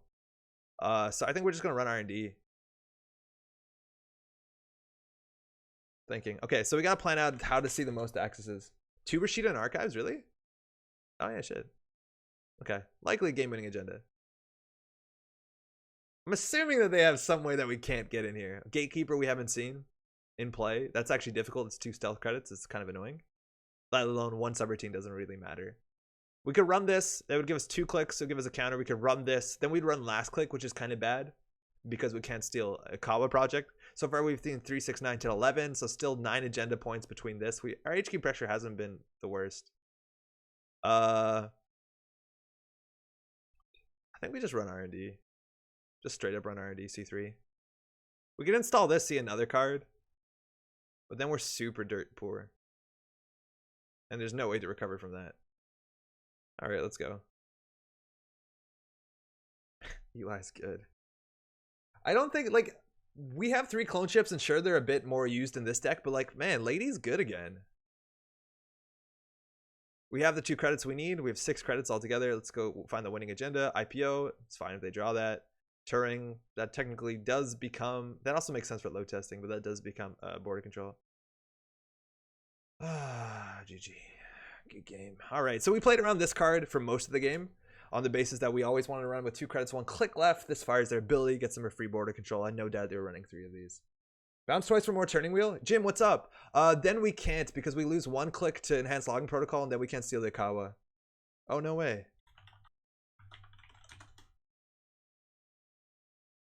Lady kills the wall. Yeah, Lady's good. I wouldn't be surprised if there's cards in archives. 1, yes. Apparently there was 1 in here. Were they flooded early game? No, probably not. We saw some cool stuff today. That's a cool deck. And I don't know, like, they didn't have enough economy. You do see that. I also don't know what Jinteki cards they're playing. Maybe they're actually just playing influence for this. I have 2 load testings in archives, so I plan to play all 3. Maybe they're trying to build a turn they lock us out. But like if they archive memories just to put another border control in R&D, that's really scary. I think they need to do something because like R&D interface, turning wheel, and just like an end the run here, they'll probably lose. Yeah, that's a good question, Apathy. Then advance and install the Kawa. So they wanted to like with load testing and the fact that they can play 2 to 3 load testings a turn with Vitruvius, they can give us a turn where we have no clicks and just like for sure scare. All 3 austerity policies are way down at the bottom. That would have been gross. I wasn't considering that one. Any chance you'd share a deck list? No tag punishment since the deck taxes clicks. I use it to clear resources. That's fucking wild. Yeah, this deck must have MCA. Like MCA plus VMIs plus anything. Like it's not difficult for them. And like they recur MCAs relatively well. I really don't think they're playing Jinteki cards though. I think they're actually playing 3 to influence for this. It was okay. I think, yeah, that IPO is probably the only meaningful time it fired, but yeah, this is cool. This is a really cool deck. If you're just tuning in, by the way, what's up? How's it going? Put up a while back, MCA click austerity policy, changed the Ash for Jeeves, feels smoother and paid off a lot. Hey, thanks, you too, that was cool. Okay, so apparently we can find it. We'll just search it. Mind you, I said about this early, but this deck, they changed this. Co-Raven. This came out yesterday. That's cool. Okay, I'm only seeing 1 HH and 1 Rye. So this is the deck. So 2 Ryes we got austerities and single Ash. I think they said they changed the Ash for Jeeves. They have a 1 of Jeeves. Holy shit. Fairchild 3's not surprised. Turing no surprise. Architect and Excalibur. I don't love the architects in this deck. I don't think they do enough. And yeah, you're right. Where we were right. There was only 1 Vitruvius. ELP archive. That's cool. There's something to this for sure. Single lateral is cute. But like you see how poor they are on money. They don't have a lot of money. 2 NGOs, 2 Rashidas, and then just like hedge fund IPOs. And only 2 IPOs. You probably want more money in this. Manor, what's up? I didn't manage to announce a core experience tournament until just now due to waiting for confirmation for a couple things, but announcement's up. Oh yeah, sweet. Fuck yeah, thank you. Okay, so check this out. Good night, really interesting stream. Hey, thanks so much for dropping by, Kenny. I'll see you tomorrow. Hopefully that made some sense. Ow. Hey Andre, just tuning in. That's one hell of a splash screen. Hey yo. So check this out. This was just announced now. I don't want to log in. Is there any way to not log in? How? Really? Is that we have to? I've got past it. Fuck! Shit. Isn't there a way to like disable this? Inspect element. Can we just like nuke this element? Is this how the internet works? I'm pretty sure this is how the internet works. Oh wait, I had it. Don't worry, we got this. Oh damn, we're good. Okay, that's readable. It's a bit dark. Don't worry. I think it's Codegate. So Nisei just announced 47 minutes ago. Yeah, let's do our news right now. It makes a lot of sense. First Nisei core experience. So Nisei is running a tournament. Its registration is free. They ran, excuse me, a tournament a couple weeks ago for Eternal. We clicked through it. Nice. So this is a single core set tournament. And single like system core, excuse me, the new system core 2019. There's prize support. It has multiple days, so if you can join Swiss day 1, which is I think better time zones for Europe than for North America on day 2. We're gonna be commentating all of day 2, and then the top cut will be on Self-Modifying Code's channel on a Sunday. It's dope. It's totally free. Why not? If you're a newer player to this game, the system core is a pretty great box. I think it allows a lot of different styles of play. I think it's really fun. It's free. People are generally super friendly. It's going to be like somewhat televised. I think it's going to be great for anybody. And there's prize support. Everyone playing will be entered into a raffle for a Q1 playmat. Top 8 will receive Nisei Q1 GNK prizes. No reason not to.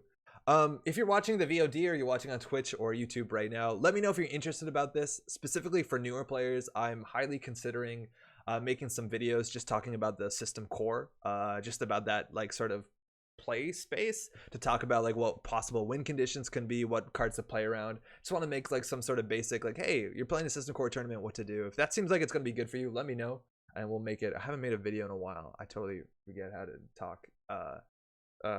But anyways, this is happening. First 2019 core experience online tournament. I'm really excited for this. This seems like a very approachable tournament. And again, I can't stress this enough. If you're stressed about going to a tournament, don't be. It's literally, you can play at home. And everyone's super nice. We've been playing on JNet if you've been tuning in for like a long time, and 99% of people are nice. Let alone a tournament, it's like 100%. Like, it'll be cool. You got some choices of days. Finals is on 3rd of February. Check that shit out. All right, cool. Other news, some things I want to talk about. Firstly, this, I'm doing the reverse order. This came out the other day, and there's like quite a conversation about this, but I watched this the other night. This is at Shut Up and Sit Down's Expo. They did like an hour talk at their convention talking about the end of Netrunner, or the end of like, you know, official Fantasy Flight support Netrunner. Now Nisei was Nisei announced by this time? They don't mention it at all, and they just kind of talk more about their experience, about like, hey, playing the game, was it fun, why this game was so cool, what to do after Netrunner, stuff like that. And by all means, like, I'm still here, still having a lot of fun with this game. There was some conversation in this thing about like, why is it so negative? People might be upset seeing this and be like, oh, let's fucking, why are you posting this? Nisei's trying so hard. And I think that's to some extent true, but I think this is honestly an interesting conversation about like what Netrunner has done to all these people. Now, most of these players, if not all these players, are like really comfortable moving on and doing something else, which great, good for them. But I think it was definitely worth listening to for sure.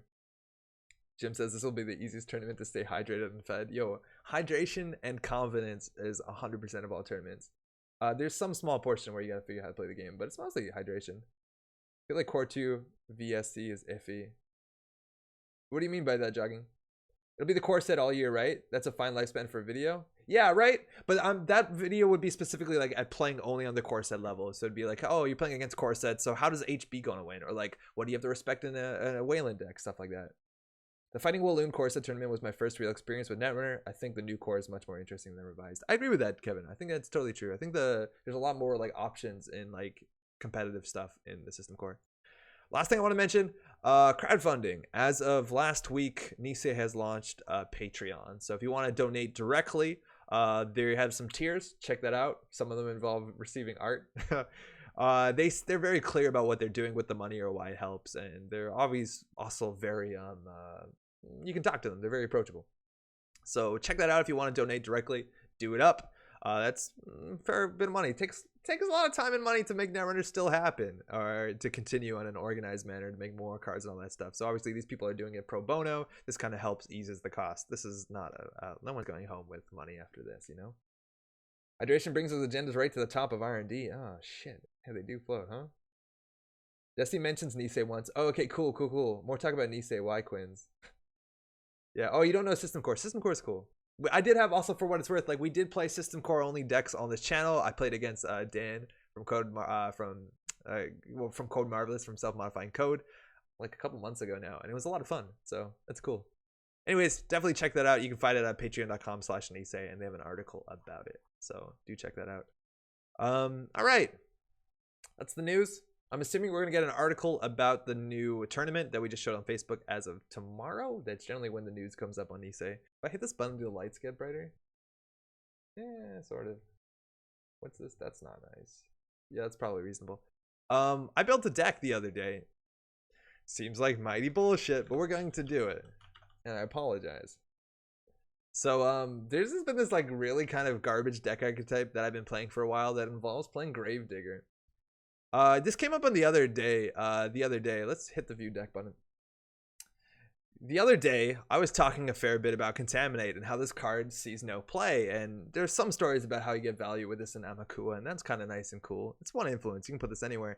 But when I ever played Contaminate, if you're maybe watching for a while, there was a cool Shaper deck that I played that just played Contaminate and Gravedigger. And it was basically like Data Leak Reversal, which is like the card of negative play experience in Netrunner besides Account Siphon, which I will play unapologetically. Dr. Apathy, is this another Plague Doctor? Yeah, it is, but it's even more maybe one-dimensional.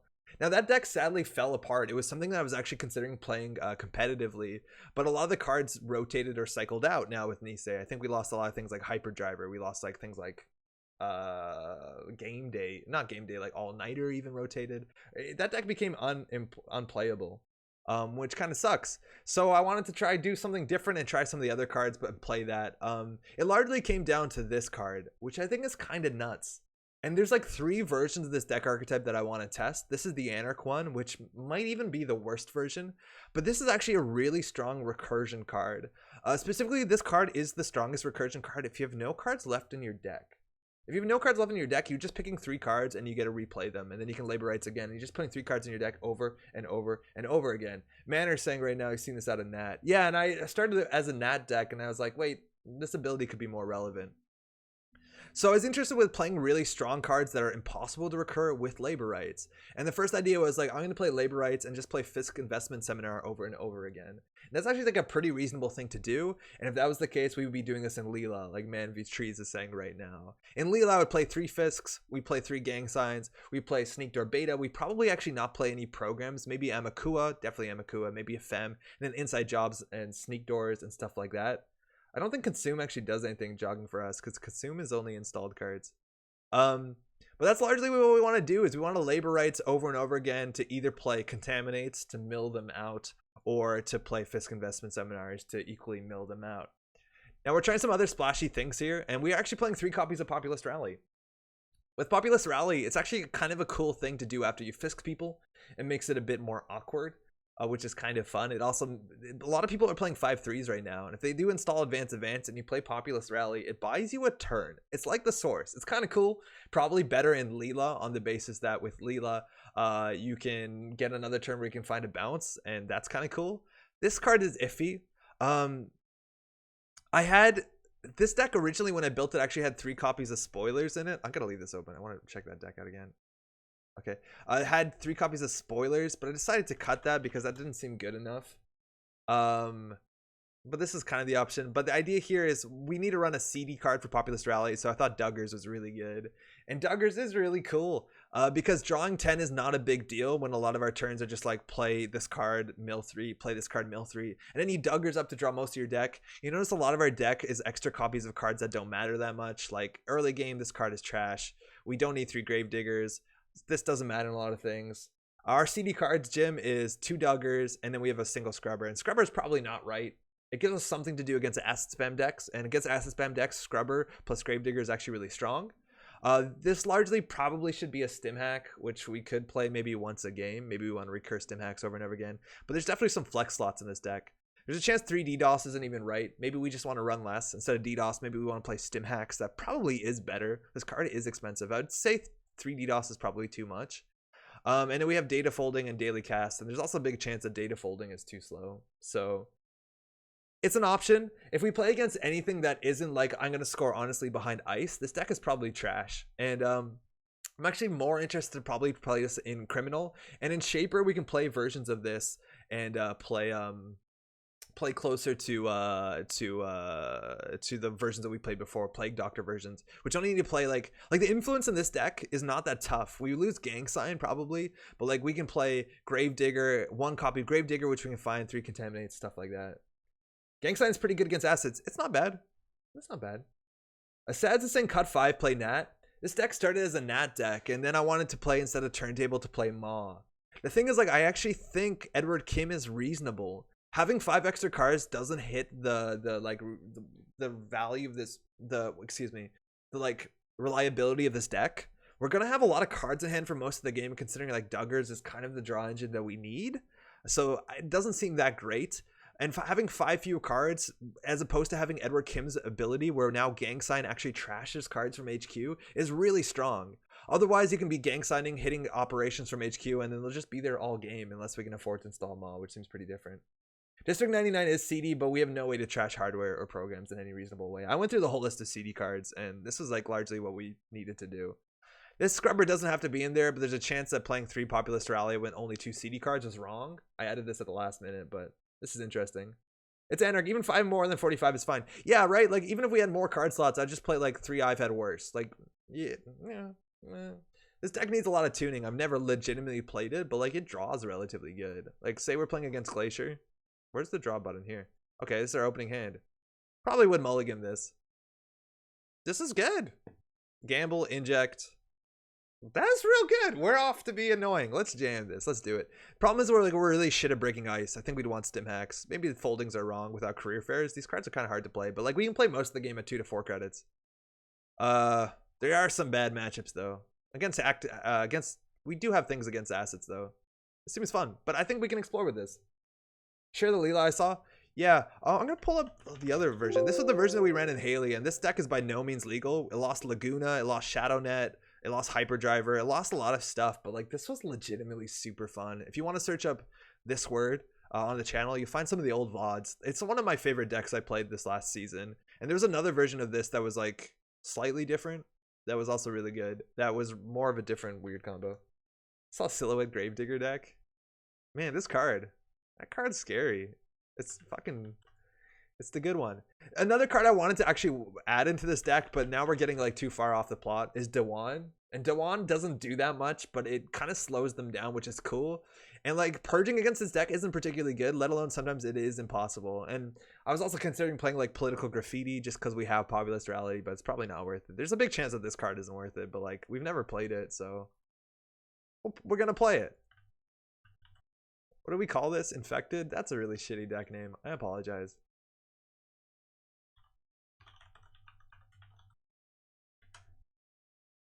Let's go. Archivist if protesters and mining accident. So that's interesting. We just don't have enough money to beat the Archivist trace a lot of times. Itinerant protesters is super cool. I think that's actually really interesting. But mining accident requires us to run and also to pressure their economy, which we're bad at both of those. But that's like a really cool concept. The like giving a lot of bad pub and then like keeping their hand down and playing gang sign. You generally win the game if that happens. Let alone with Edward Kim, you can trash currents sometimes. Beautiful. I just don't think it's realistic because like there's so much other shit we need to do. Oh fuck, we're playing against Kevin. He doesn't fuck around, this guy. Hey man.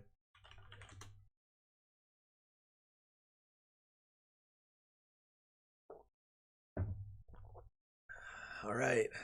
Okay. Okay, I wanted to see this because this showed up. There's a really good deck. Oh, it's his deck. So this is the deck we're playing. This is not a good matchup for us because this is an aggressive, fast deck. We can trash operations. Now that's not the right window. I'm trying to open Chrome. So I'm assuming this is his G&K winning deck. We'll open this in Chrome real quick, buy some time. But this is going to probably be an issue.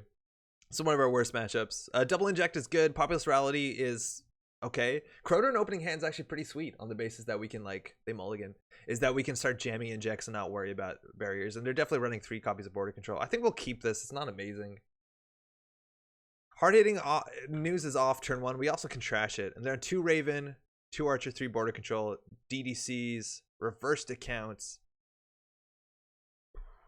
armed intimidation. Okay, we're going to keep this hand. We can do a lot worse than this. Double inject seems good.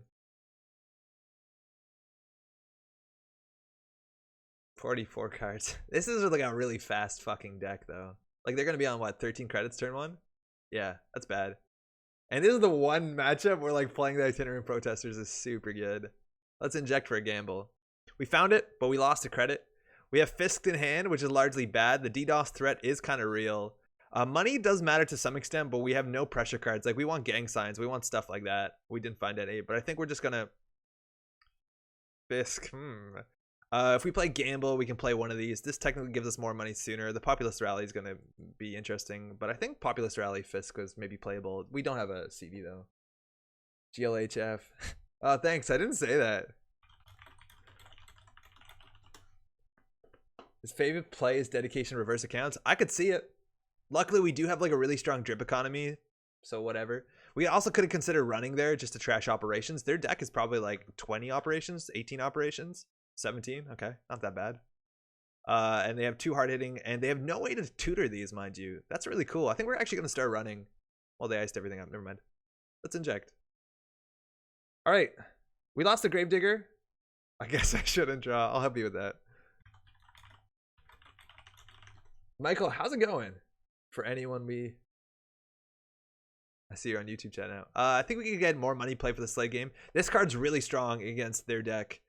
They know we have this, so they're not going to jam it. I don't think they have any fast advance. I apologize, we're pulling up their deck a lot. They have no fast advance, so... Oh, they do have Reconstruction, actually. They do have fast advance.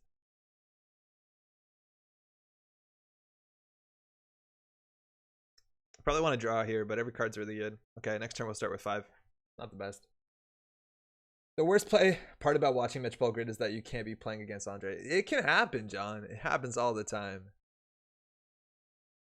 They have 17. We largely can't run that without the risk of something really bad happening. Hopefully we find double gang sign with this. We lost a second Gravedigger. Okay, that technically can happen. We probably want to draw again. We need to find a gang sign. We found a gang sign, so we're just going to do gamble gang sign. If they do some combo here, we might trash an operation. If we trash a hard-hitting news, they can't recur it, right? Like, they have 2 archive. Never mind, everything's scary. Just go to Montreal. John is in Montreal. He's figured it out already. If anyone cares, Andre's opponent right now is the person who made the Nisei logo. Oh, yeah, totally. Kevin did make it. Kevin also, did he do the art for the GNK playmat, Michael?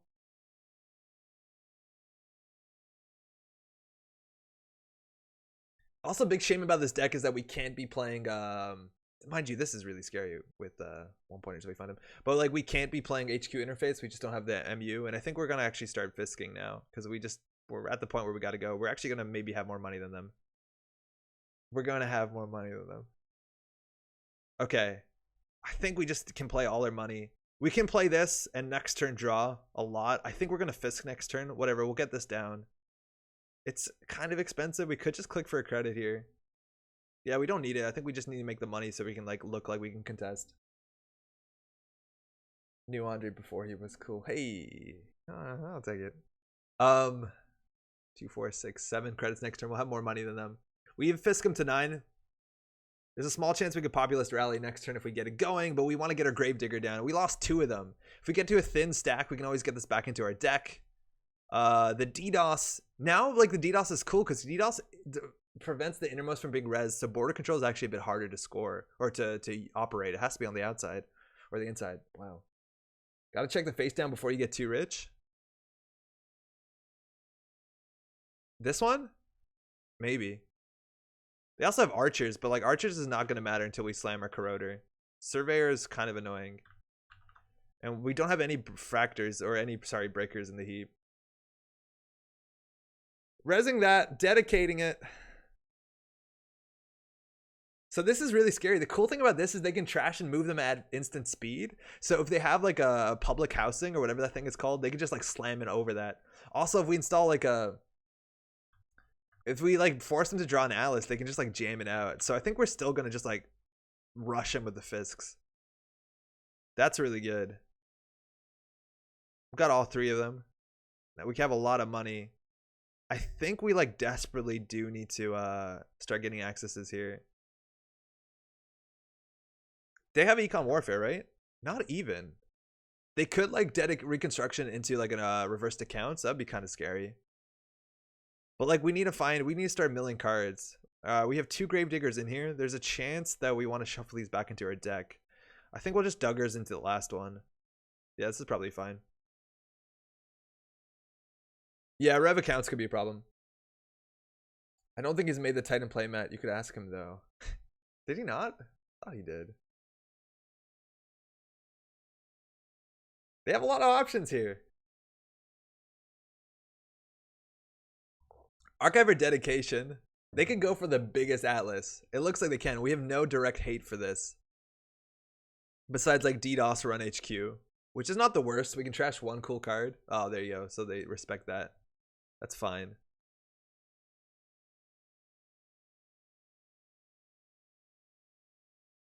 All good? What's up? Oh, all good?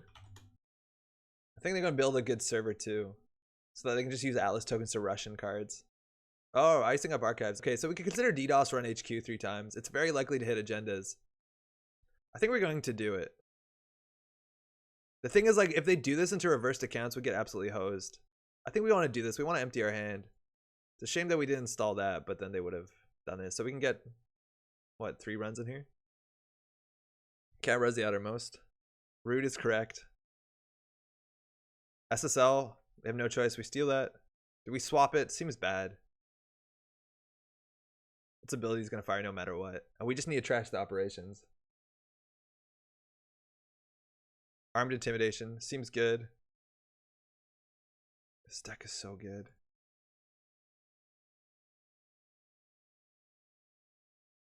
We got a high profile target. That's okay.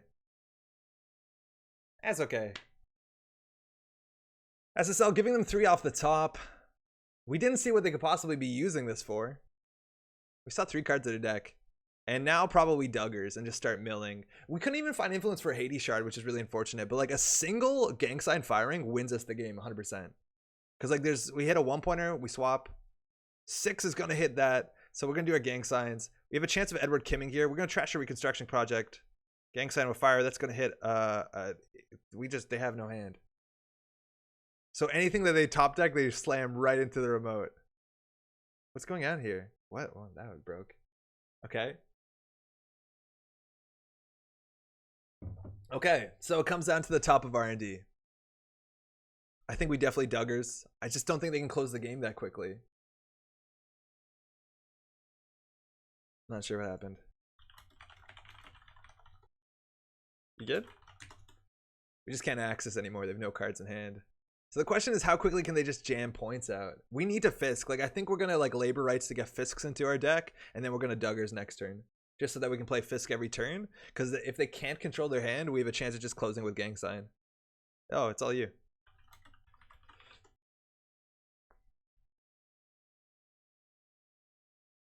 Oh, okay, cool.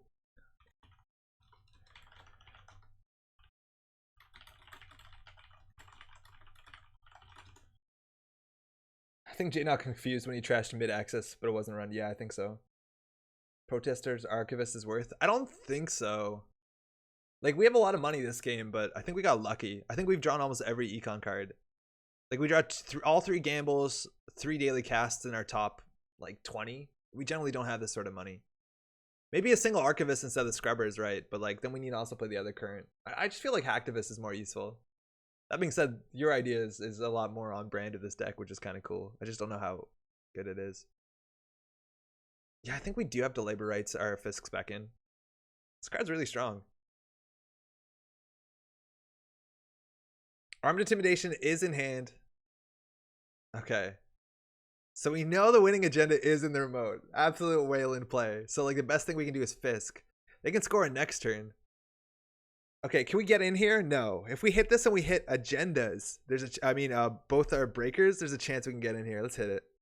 So we trashed the top 3 cards, which was Duggars, fine, another labor rights, fine, and a data folding. We have a code gate breaker. We don't have a sentry breaker. Okay, so we're going to shuffle in Fisk, and I think Gravedigger. and we draw a card. We got a Populist Rally, which we can play, which means they can't score this agenda. Fucking dirty. The dirtiest thing. And that means that we'll flood their hand. We will make sure they can't score this, and then they'll be forced to draw cards in so our gang sign does something. It's coming together. And we got the Fisk. Oh, no. Sorry. Oops. Undo, click. I clicked the long card. So they can't score their agenda. Stuck in hand. They're going to draw. They lose one click. Sending the ultimate message. They can't score. They just drew another card. They're going to draw 4 more cards before they can possibly get this agenda out of the remote server.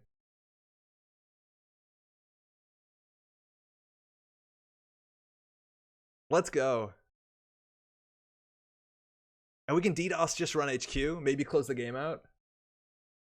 Running archives. I think we might want to DDoS archives. I don't think we're in a rush. I think we're in a rush. If we trash an operation here, our gang signs are slightly better. There's also a small chance that we can get into this remote by simply just playing the decoder. It's unlikely. Technically possible. Do you play this? Yeah, I think we do play this.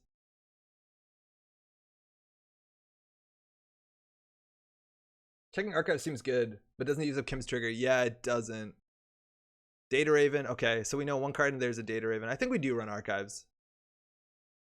Anything we steal, we win. I just don't think they throw out agendas. They did ice archives, though. Oh, we win. Oh, my God. Good game. Oh, that thing was so clutch. The Populist was dope. Yeah, totally. So that's just 7. And what did they throw out? A hard-hitting news, 2 archives, so they no more recursion. No agendas in queue. Cool. DDoS Corroder run remote. It's another option, but the thing is, like, I don't care if they score that, because if they score that, we get more accesses. You're right. There's a chance that we just want to run it. The thing is, if Corroder gets lost to Archer, it's really bad. And no agendas in HQ. Let's see what we draw into. So Fisk's at the bottom. 2 more Gravediggers coming up. So we didn't get the Gravedigger threat, but we have other threats. I don't know if Kevin's going to host or I am.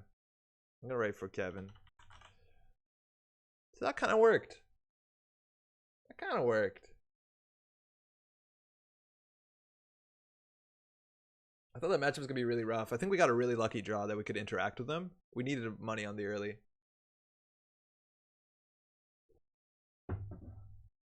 This deck is so gross. I love it. Glad you enjoy it, Francis. I still think it needs tuning. Thanks, you too. But that's the idea. It does have a lot of plays. This is bad early. This is okay early. This is okay early. I think we can mulligan. I don't want to play Fisk like turn 1 without having any pressure behind it. So we're going to mulligan this. Oh, that's good. That's a lot better. So we have the opening. The other best card we have here is Inject. Depends how few credits they have. Like, we could actually just, like, gamble run HQ just to get that trash. I don't think that's terrible. We have no dirty laundry. There's no reason to draw first. I just know how good trashing operations here is. We hit a hard-hitting news. It was really good. This could be an agenda, which will get another Kim fire. So we're going to go down to 5 credits. Not amazing. Like, if this is, like, maybe... Fuck, it's Rashida. That's really bad. I was thinking maybe if it was, like, I don't know. The 2-1? That would be really bad. They have more money than us. We can't clear all tags if they manage to get a hard-hitting news here. That would be still pretty bad for them. The server will be restarted in 10 minutes. We are on a clock. Okay, they're not scoring that. Okay, so Fisk would have been really good right here.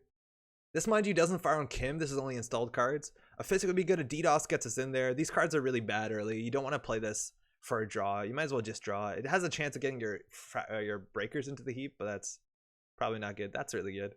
So we lost a Gravedigger, which is fine. We can't play the Populist Rally. I think we actually just inject and throw some of these out. Like, we have to win.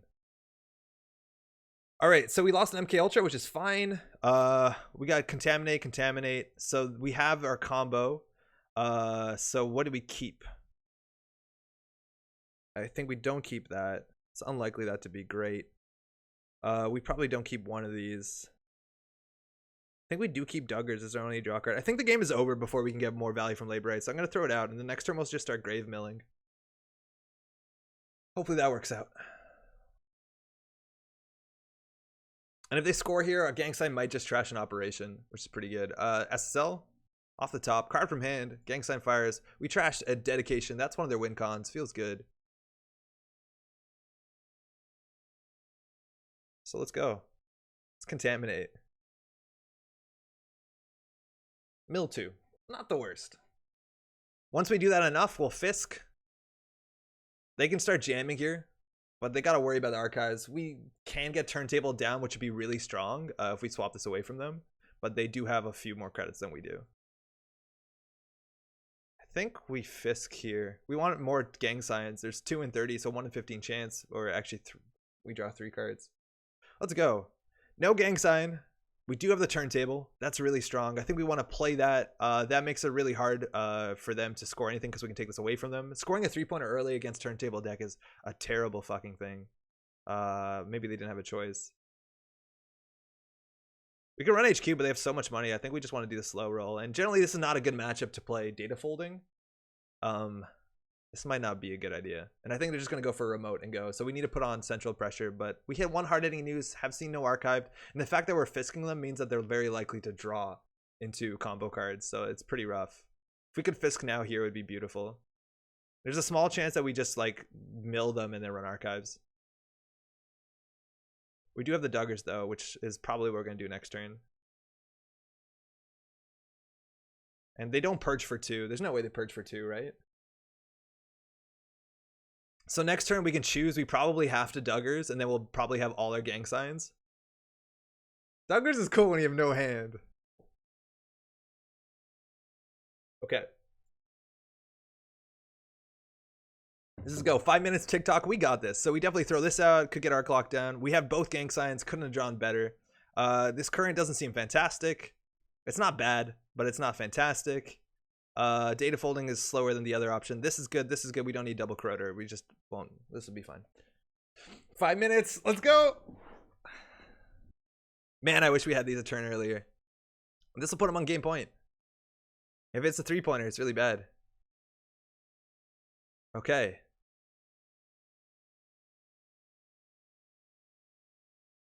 Let's go. Let's go. 5 minutes. Triple gang sign. Suffers. Wait, I forgot what this does. Oh, this isn't the deck. I thought it was the other one. Oh, fuck me. There's a chance that we'll trash the cards, though. There's a chance that we'll trash the meat damage card. Project Atlas will steal that. Swap it. Yes. Gang sign card from hand. Hidden archived. Okay. High profile target. GG. Oh, GG.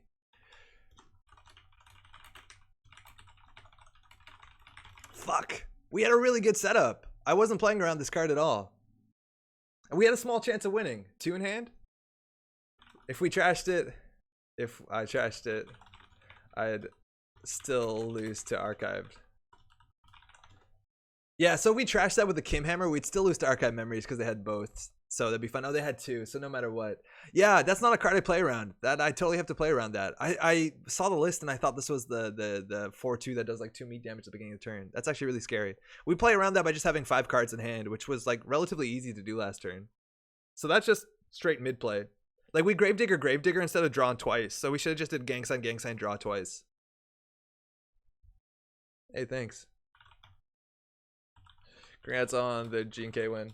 So we could have had that. That's definitely a straight misplay on our effect. I think this deck is not terrible. So the server reset's going to happen in 5 minutes. We're going to see how that is. And John says AGDQ Netrunner, and that's actually like, see you around, man. That's also like a thing that we always have been doing every time AG or SGDQ has been on, is that we try to play speed running Netrunner. I was looking at the list that we played last SGDQ, and it was like a Ken Tenma deck, and it's now like entirely illegal. It lost indexing. Mad Dash is now restricted. There's a lot of reasons why we can't play it.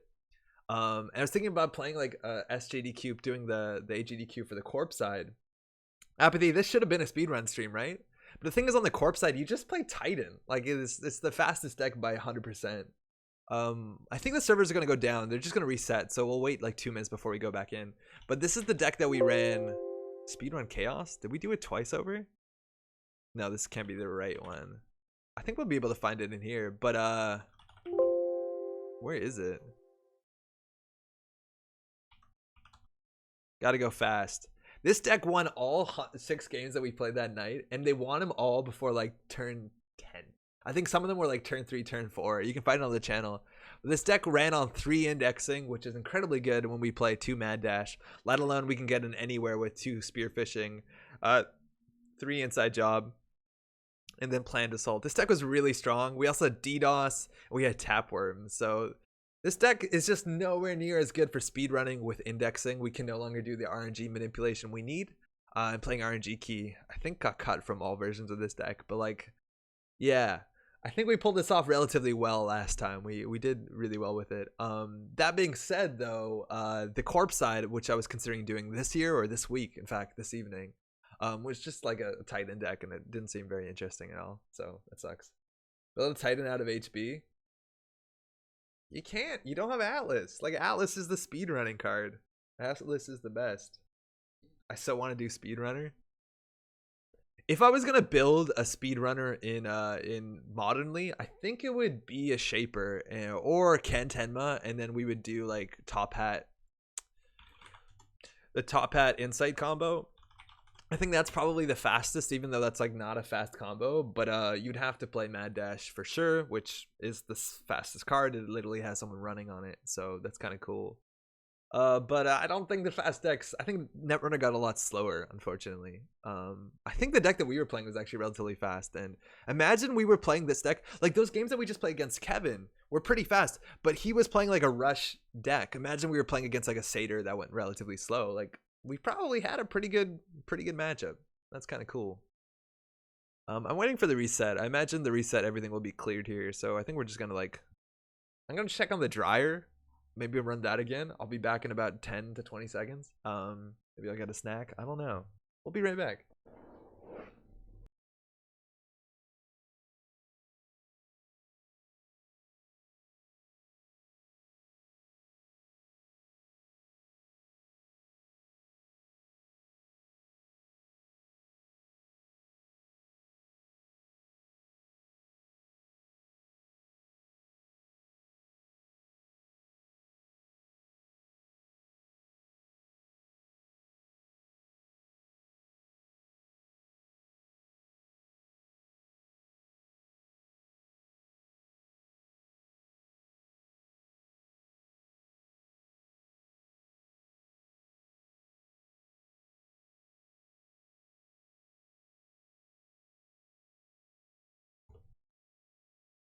Apathy says Insight has someone sitting and thinking on the art.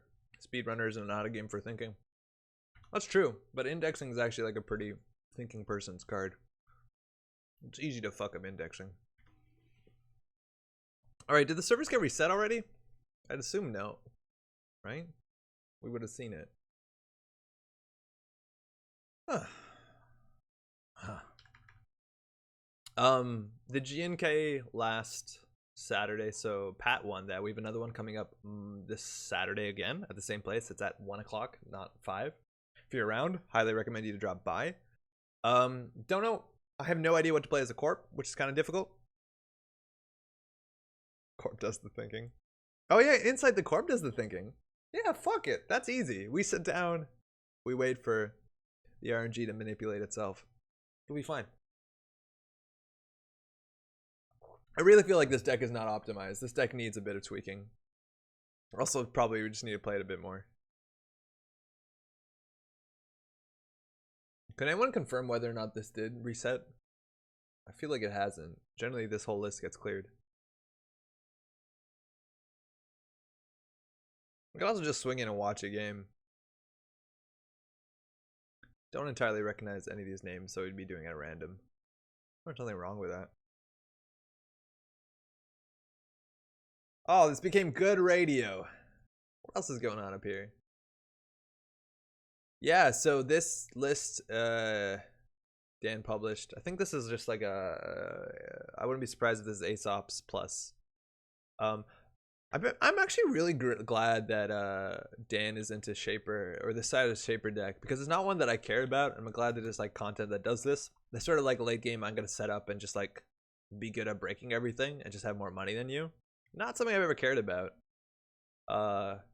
This is probably fine as long as it doesn't lose quickly, right? Send PM in Slack of that Leela. I don't know how to open that. Check that out. That's really cool. If you want to check this out, as cash, as Aesop's pawn shop, as a restricted card, and then just like good stuff. 3 modded. Gauntlet's a really cool card. The card's really good, especially with modded. Almost entirely only with modded. LLM Vulpix. I want to play him out with this. Yo, Sanjay, what do you got? Damn it, Firefox. Kitsune Snare. Wands a City Grid, Seder Laboratories. Let's go. Kitsune, you can feed a snare if you don't have an AI breaker or a way to deal with this. We also have Mason Bellamy, just to recur cards. Timely public release. What's going on here, Sanjay? Deck market the series of important first for me. The first time I played a G&K at a venue with an escalator. The first time I want to play Meta G&K for the second time in my life. The first time arguably I played a G&K somewhere with adequate and clean bathroom facilities. Ouch. Tempest vastly overperforms all expectations because expectations were extremely low. Thank you for 10 billion times to my friend Ian, who recommended I cut an Arc Lockdown for the first one. Arc Lockdown's really good right now. I would definitely play Arc Lockdown. This is also one of the cards that like we haven't played successfully on this channel. I think the only deck we played this in and had like pretty good expectations for this were in Spark, so that we could de-res and re-res ass advertisements. Wasn't good. Largely never played it to res our ice. Like, you play this so you can res your ice for free, but like I never wanted to show the runner what my ice was. It's like, oh, I can res a endless ULA for free, but I was like, I don't want to res an endless ULA. I want them to be more scared of it, which kind of sucked. Divert Power is great with Gatekeeper. I could see that. It makes it good. It makes it really good. It's probably the best by all accounts with Breaker Bay Grid, but that's sort of like mid-range to late game Glacier HB deck that runs Breaker Bay Grid, where Divert Power is just like free value, resets your Adonises or your Eves or whatever you're playing, reses your shit for free. Like, that's insane, but that just doesn't happen. But Blue Sun Gatekeeper is also good, but I assume Divert Power HB Gatekeeper is better because Blue Sun you gotta bounce and reinstall it, and that's just like effort. That's like 2 clicks. Oh no, it's just Blue Sun. You're fine. But like, yeah, it's still eh. This is also 2 influence. Yeah, I don't know. I don't know why they're wandsing people. What's going on here? I guess they're just killing people with snares, right? Excuse me. I'm just assuming that this server isn't going down. Let's go. I waited 5 minutes. Let's go.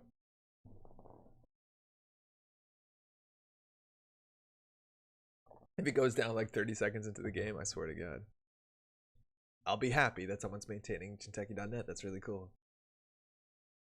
Got pushed back by 10 minutes? Are you serious? Okay, well, 10 minutes that's speedrunner. Let's go. Oh, 10 minutes ago. Okay, we'll figure it out. All right, this is a matchup that's also probably not great. Opening hand has Turntable, which is really good in the matchup. Gravedigger's okay. This card's not good. We want money. Mulligan. Now this matchup's also super scary because if we access with Ganside, we have to take meat damage or tag. Thanks, you too. Converting power from pop-up windows worked pretty well. Yeah, that's what I tried too, but I just always wanted to keep my ice like hidden. Let's go. All right, so we have a Fisk, a Labor Rights, a Data Folding, and an Inject. So we're gonna have to go for the slow money path. Not an easy way to do that. This one gives us more money faster, and then we just like click for credits and throw stuff out, which is really bad. I wish we threw out a single program. That would have been pretty good. There is a lot. There's 8 programs on the deck. So I guess 7. We missed all of them. That's okay. So Labor Rights isn't good early. Activist isn't fantastic. They generally don't run currents because they run a lot of 1-pointers. So I think we're just going to click for 2. Really shitty turn. Next turn we inject out, get a Data Folding down. The Data Foldings have been actually doing pretty well for us. You need economy just to be able to interact with them, and it is the sort of economy where if we get to the late game, we're more able to start breaking stuff because it does pay out. Early game though, it's really bad. It's like not the kind of card you want to play against a rush tempo deck where it's all about like, do you have the money to deal with this now, let alone the tags, let alone the hard-hitting news.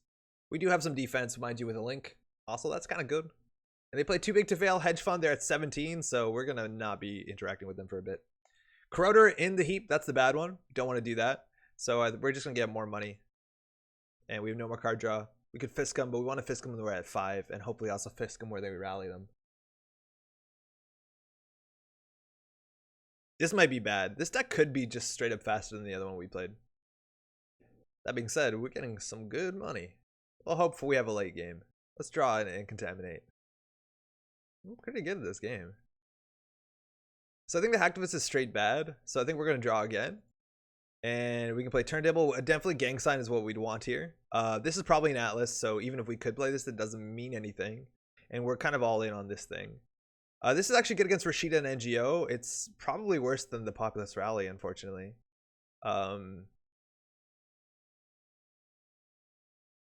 Yeah, I don't think we'll play this, but we will play this. We could also just draw and throw them both out, which seems better. Yeah, that's better. We just always need to keep cards in hand so we can like tank meat damage when we Gang Sign on their turn. Because we can't play Employee Strike in this deck. We just spend all our influence on nonsense. Alright, that's a good one. That respects the turntable. It also gives them a fair bit of credits. We don't really use the bad pub that well. Fisk is really bad right now too. There's a chance the Gang Sign's also terrible, but it'll probably hit an operation, which is actually the best thing. So I think we want to draw once, probably play this, play this. We can take meat damage if we do steal an agenda. And then we can maybe just start milling out. Draw once more. That's good if we hit that with meat damage. In one video, the guy from Trace 5 kept singing the Flash Gordon song by Queen, except swapped Fisk for Flash. It's super catchy. I don't actually know that Queen song. I don't know that much Queen. I don't even know the Desperado song, but I remember that from like all the like they kept doing that on the old Team Covenant videos. Song will change your life. Queen's good, don't get me wrong. They might even be just drawing it to snare here, right? 2 cards in archives. We can help them with that.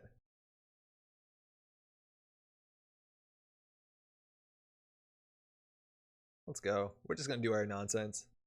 We want to hit that. We want to Fisk out of it. We might take meat damage right here, which is fine. Keeping the Fisk would obviously be best case. What is that? I think we actually Fisk right now. No reason not to. It gives us more cards. This starts to get really scary. We'll draw once again. We have no I've had worse in this deck, but now if they score this, it can actually be really awkward. And I think we just want to mill one. There's a big chance we're not going to use any breakers. Isn't Desperado the Eagle? Yeah, it's totally the Eagles. But like they just always kept singing it whenever that song came up. Upgrade. What is that? Prysac? Big Atlas. 8 cards in hand, so it actually might be safer for them to score it. And it looks like they're just leaving it. They might go for the biggest Atlas. We can keep Fisking them. This can't be good for us. Probably isn't.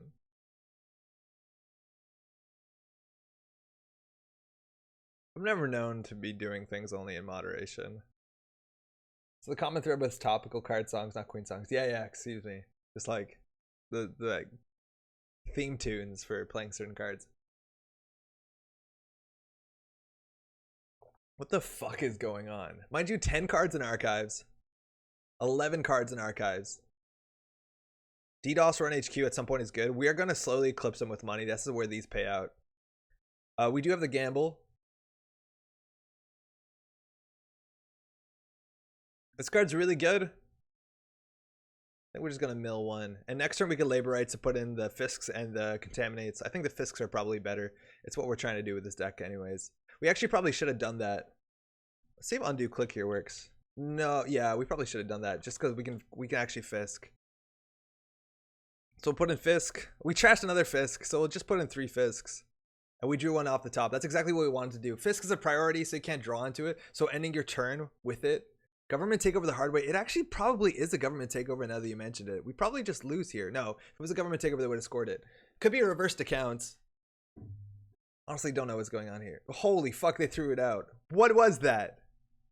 Is that a false flag? What's going on? Have more cards, though.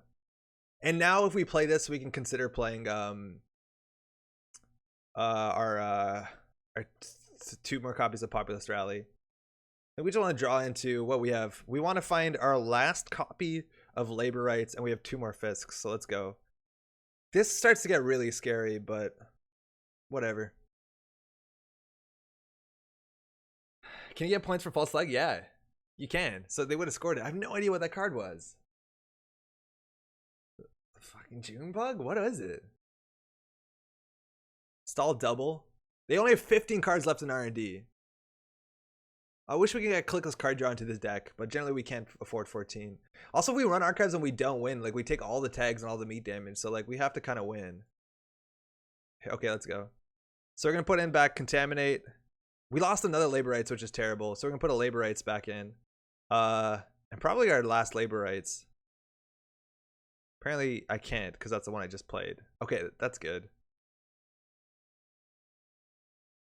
We'll just Contaminate them. Not a Labor Rights. Yeah, we can't steal tags from it. You're right. They can. And we'll play this, which makes us awkward. So they can't score it out. And we don't need Duggars. We only have 8 cards left.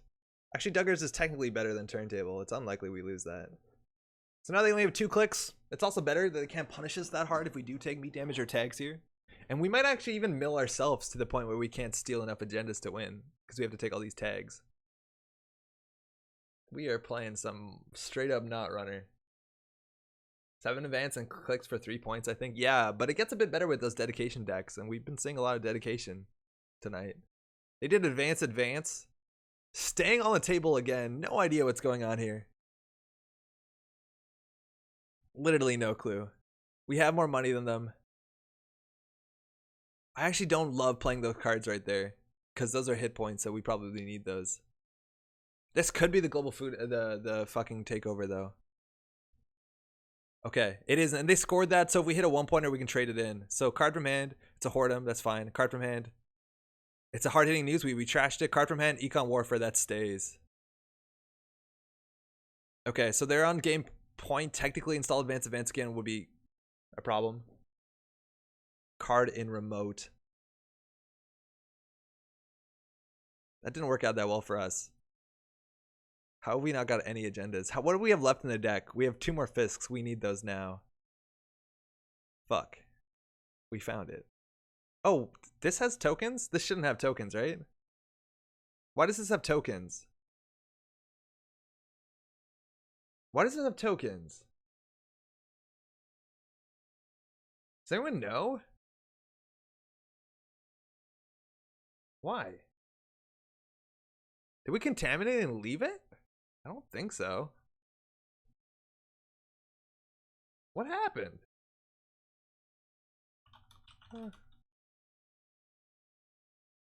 Oh. It installed Corp Card. You're right. They've been trashing him. Oh, very good. Thank you. This fires on Rashida and NGO front. Super cool. Yeah, I did get a token. I thought it was just when the runner trashes. Ah, thank you for teaching me that. I would not have learned that. They probably didn't see it too. We've also eclipsed them with economy. Kim card doesn't count though. This is only installed cards, and you're right. It's because they've been over installing on stuff. If they score an Atlas, they're on game point. We have to do something. All right, they scored that. That's really good. That's the one. Like this is the liability in their deck. Card Oak down. Okay, so we're gonna take 2 meat damage. We can die to snare here. We're gonna swap it for this one. We what do we hit? What just happened? Econ Warfare. Portum. Okay. That's fine. So they're no longer in game point. 7 cards left. We're going to Fisk this turn. I think we can get them. I think we can actually mill them out. I think we win. I don't think it's possible for them to win because we Fisk next turn. We did it. Unless they like have every recursion card. I think we literally milled them out. And sure, they did like spend turns advancing a card 6 times. But like, even if they do that, I think we win. They should have just jammed shit. Like we showed no breakers.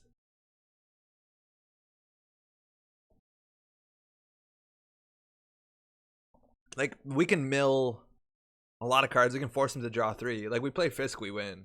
If we ever make the Corp draw a card and they can't, they lose. You don't have to wait till start a turn. They just lose on the spot. Please check archives before they leave. They purged. I kind of don't want to. We probably should though, right? Need to know what's in that remote. Yeah, we'll just check archives. Okay, 100% we know if we play Fisk we win, but we'll just run archives, whatever. Let's see how bad it could be. We'll just take 300 tags and then play Fisk. Oh, we can't. We'll contaminate. Oh, there's some agendas in there. Hey, good game. What the fuck was in there? Holy, we'll check. Tag. Project Alice. Yeah, we have to do Alice. No. Tag. Project Alice. Steal. No. Why do they throw all this stuff out? So what were they over advancing? Okay, so they have snares. That's really scary. It was actually a June bug. They were over advancing a June bug. And like they had snares in hand. They threw these out. And against like that, 100% they shouldn't have done that. We're playing 3 gang signs. So we hit 2 snares, we die. Even if we hit snare agenda, we die. Like this gives us tags. I'm not sure why they would ever throw these out. Even if their deck hand was like 5 agendas, you keep the snares. Because we can't run archives until we win. Wow, we were probably expected to lose that on the basis that their deck is running 3 snares.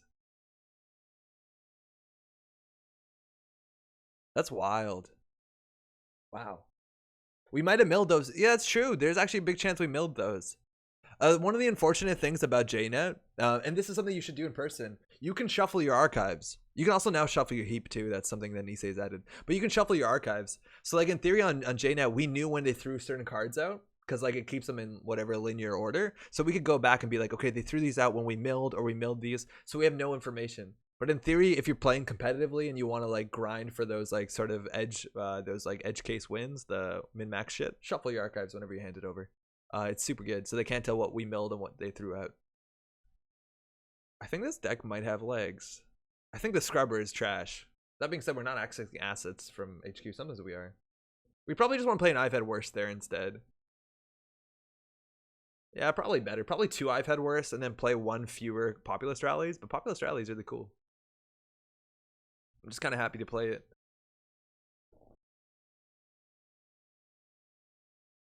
Okay, Rob knows what we're up again. What we're up to. So we'll see.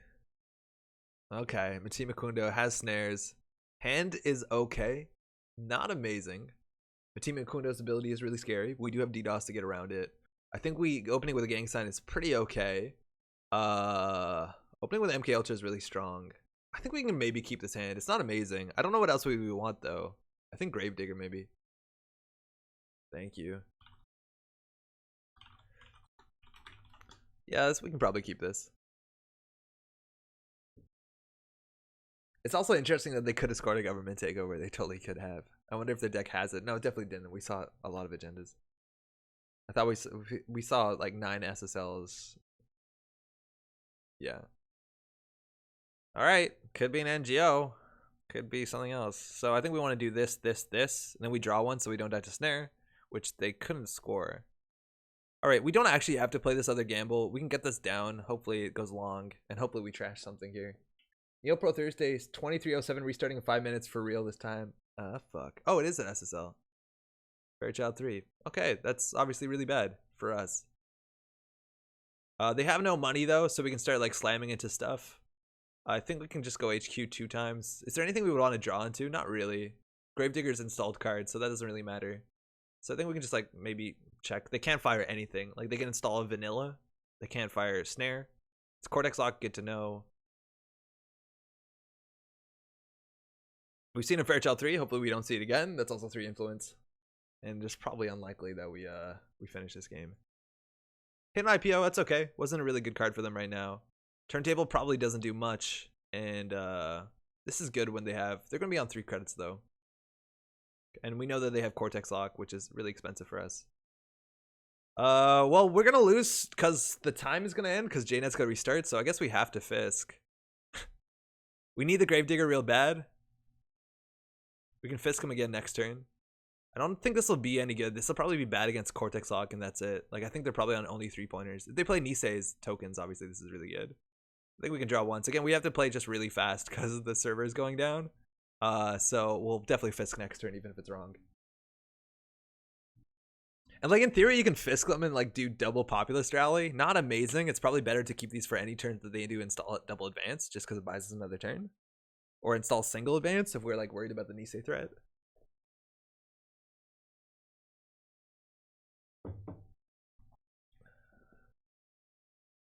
Ice on remote. We know Cortex. We know Fairchild. 0 advance means that we're like pretty good if we can find a hacktivist off the top, which is pretty likely on the basis that we're just drawing 3 here. DDoS into the remote means we're going to get through 1 ice, which isn't amazing. I think we just want to draw into the ways that we win, which is that card. That card's really good. We got to throw out something here. Double those. This is good because this means we can run HQ 4 times if they don't ice it up. And if they want to res a Rashida, they're going to throw a card out, which is not that bad when they have 9 maybe.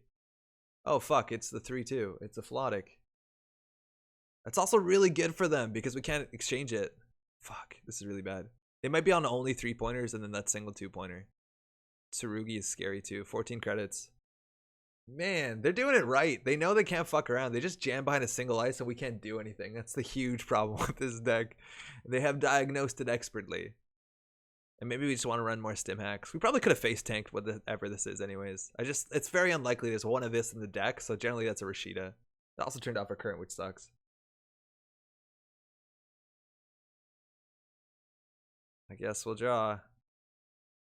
We probably have to panic into this. It also turns on a populist rally, which is okay. Money's honestly not that important. Yeah, money's not that important. I don't think turntable matters. Like, it looks like they might be on only 3-pointers. Because I don't think you play this over Future Perfect. I think they would be playing only 3-pointers. That being said, Nisei tokens are really strong. It has a slight chance of being better than this. Yeah, whatever. We'll throw this out. Oh, it's not good. Double ice. Install. Scarcity. Whatever. Let's go. We can always pressure centrals. Assuming that's a Rashida, let's find a hack if it's off the top. Damn, we're good. That's good. We can do this so we can panic out of it. And now if they res a Rashida, they trash one. 2 Fisks in here. We just need to find our, really, we need to find a Gravedigger, which will probably draw 5. Oh, Code Replicator. Pre-res, trash card from hand. It looks like they're on Nisei tokens. 3, 4, 5, 6, 7. That is likely GG. Yeah, that's almost definitely GG. We have to run first click to get through Fairchild 3. So we really can't break anything. And then we can do Fairchild 3 twice, so there's no way that we win. It is impossible to win. Fuck, Mattia is good. Yeah, these don't really matter, do they? Yeah, there's no way we win. I think we actually lose. They often play 1 SSL, 2 TFP? Really? Why? Just to, like, I guess Film Critic is bad against everything. But, like, we 100% lose here. We can't contest this. Because, like, even okay, like, they can always install from hand a Fairchild 3. Then we have to hit it twice. Which we can't. We can play this. That buys us a turn. So I think the only play we have is, like, to pop this, run R&D. Which they can't use their ability on R&D here. Because if they do this, remote sucks. We don't have to pop this right away. And then we'll just, like, buy another turn with Populist Rally. That's what we have in the deck, right? So Populist Rally keeps us in the game for a turn. Alright, so we can see another card. Sales team. Well, now that turntable's looking pretty good. That turntable would have been so good. Lost connection to server. Fuck. Server down. Server's totally down. Alright. Okay, so our plan is steal enough agendas off the top of the deck. And mind you, 3, 4, 5, 6, 7, 8, 9. We're assuming there's 9 agenda points already out of the game. If that's 3, 2, 2, 2. Rob, yeah. Oh, we're back. We can do it. Oh, but we lost the text box. I think, like, things are proper fucked. It might be back up. Can I reconnect? No, it's down. Damn it. Yeah, we got a moral victory. We had a chance there. That turntable actually would have been a bit better. Game is gone. That was a Nisei, right, Rob?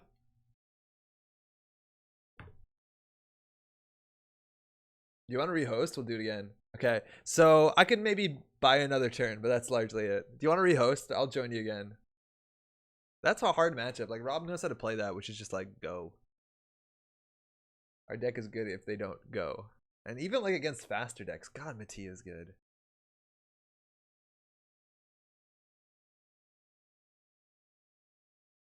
No employee strike.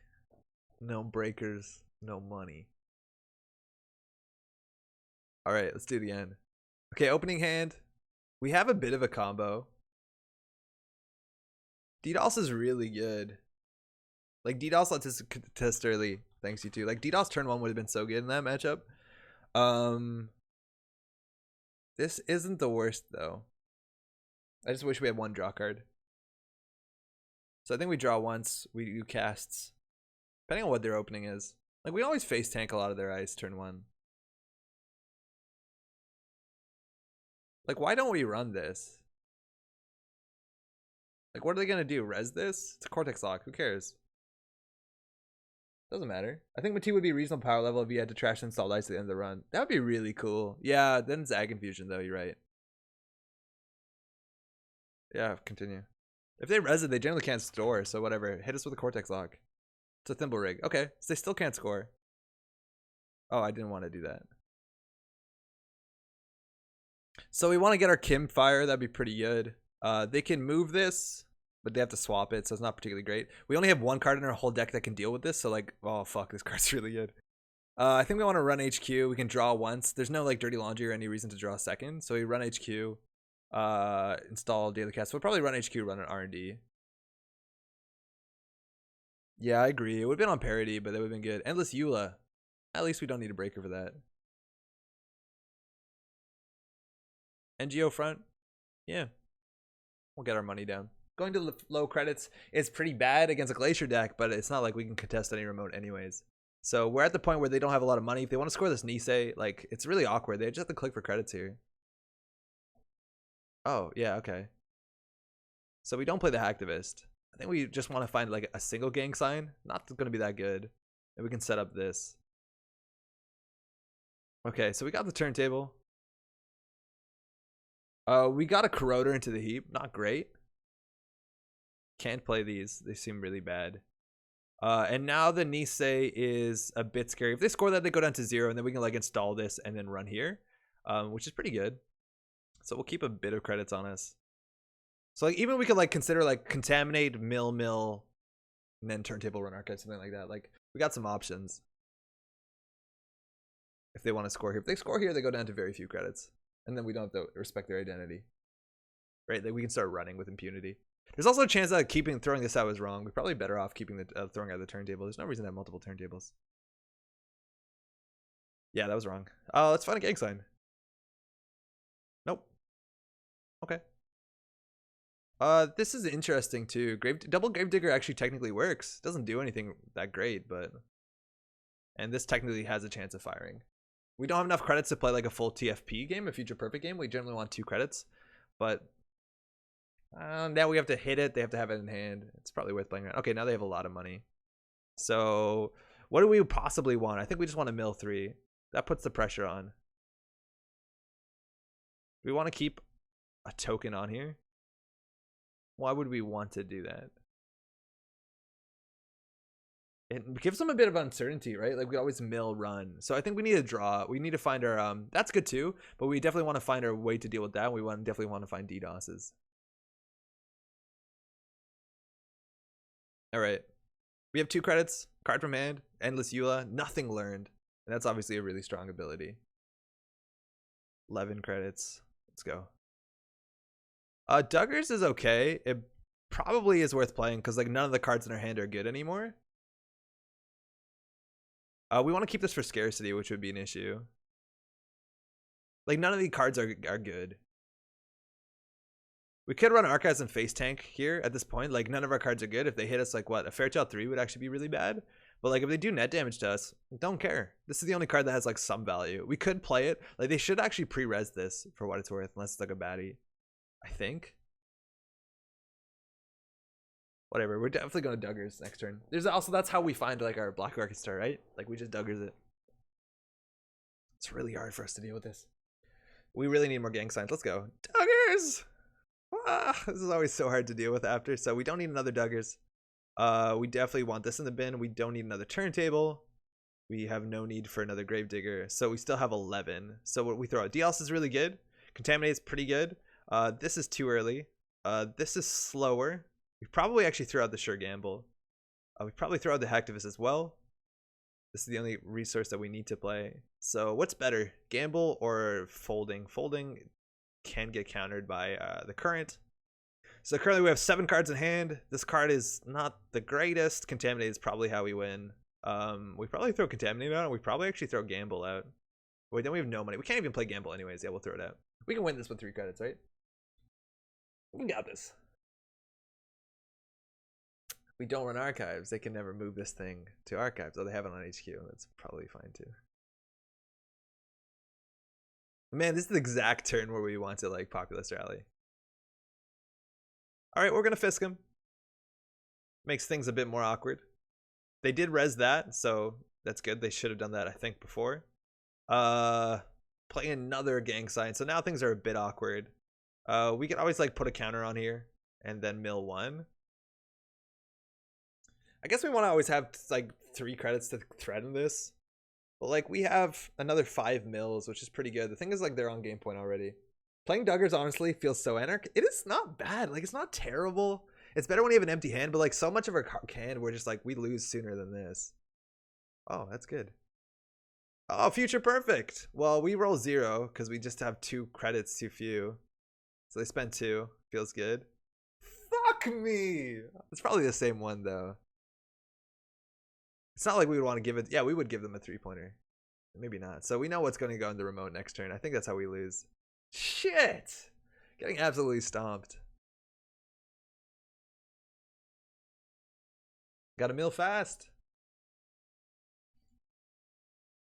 So what could we possibly inject to?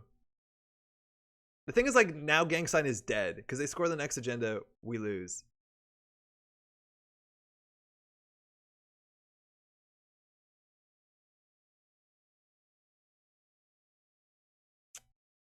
It was just a bit too little money.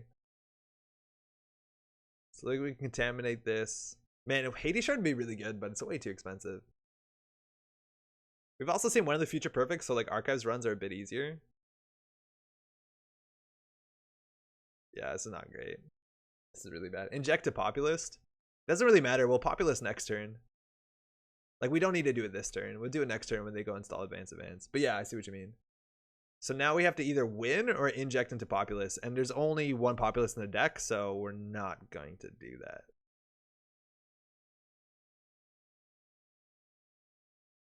DDoS, run. It's just like so unlikely we win. To lose the turn later sounds about right. Like it's so expensive. So 7 cards. I think they threw out 2 of those. I think we just DDoS. I think we have to like DDoS take 2 credits. So this definitely goes down.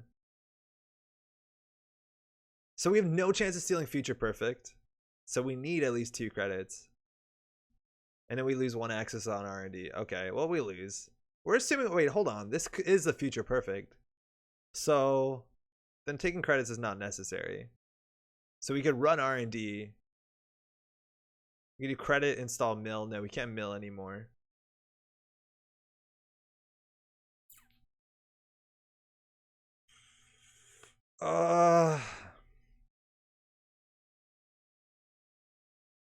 Yeah, I think it's still our best odds. Is that we basically need to find a future perfect in archives to have a chance of winning. And win it and steal another 2 more agendas. For what's worth, we didn't need a pop or DDoS. If there's any chance that this isn't a future perfect, you can wait for them to install an ice, but yeah, that's a good game. That sucks.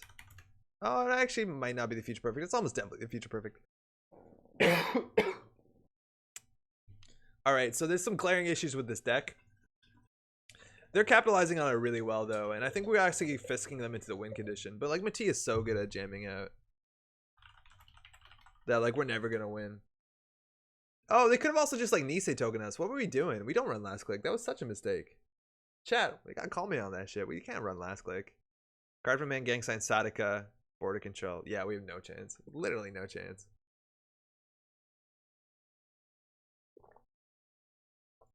It's a good Glacier deck. Oh, wild. Yeah, Nisei token. Oh, wait, Andre. Don't you lose to counter now? Yeah, totally, Francis. We lose the counter. That was a huge mistake. Nice, nice, nice, nice. I don't know why I'm 33. Yo, it's a good deck. I don't even think you need reliability. Yo, Mattia's nuts. Mattia's super nuts. So they have one of each ice, but like fucking, it's not hard to find like 16 good ice. Like they have a border control. They found it. They have a Fairchild 3. We like a big reason why we did we. How many times did we fisk this game? Only once. Like fisking them was actually really bad for us. Yeah, Mattia's super nuts. Like if you don't have employee strike, it's so hard to contest. And if you don't have like stim hack breakers, like if we had stim hack breakers, we could have done this. Yeah, you see there. Yeah, that's pretty bad. I'll do another one. I want to see how this does against like more mid-range, because that's like an aggressive Glacier deck. Like that deck probably, if it doesn't score a Nisei by turn like 7 or 8, it's probably in a bad spot. Probably. Not definitely, because it does have defensive upgrades and it does have like Bio Vault, but if it doesn't, it might be an issue. I don't know. Yeah, Rob, that's crazy. Like I don't think we have any chance of winning that game. Like defensive agendas, Nisei token, and the ability to pressure every single central server. Like that's I think a big thing about this deck is like sure it can pressure in some really mean ways, but it works kind of like I assume like a Lila would, where it's like, oh, I can always capitalize one open remote, right? Only one defensive agenda? Okay. The TFP we found. Um yeah, I assumed we hit it twice. Um but that's kind of like the issue, right? Is that we can't capitalize. It's like we're not forcing you to ice archives. We're not forcing you to do anything. Like I forced you to do nothing that game, so you could do whatever the fuck you want. Let alone on top of that, we fisked you, which is only gonna help you. So that's a problem. Is that with the Mattia ability, we can't force you to do anything unless you like face tank some of your ice. Which I think we realized a bit later on that we should have just been like running into things. Like your first game, install advance to score the naked. What's it called? The naked SSL. 100% should have ran that. I think we definitely run that.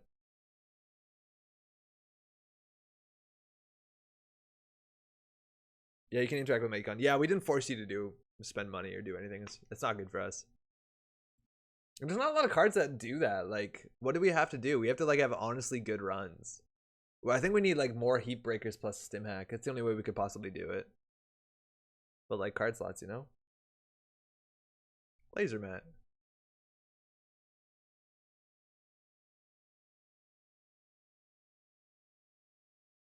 Hey. Alright, let's see what we're up against. Sorry, I hit the microphone. Sports medal. Alright, that can be tricky. We do have a gang sign, which also can be tricky in this matchup. We have a gravedigger, which is kind of cool. We have the Fisk, which is like, oh, maybe we can force him to draw. We do have one killer, which is good. The turntable is actually pretty sweet. We'll keep this. We can do worse. Hey. Best of luck.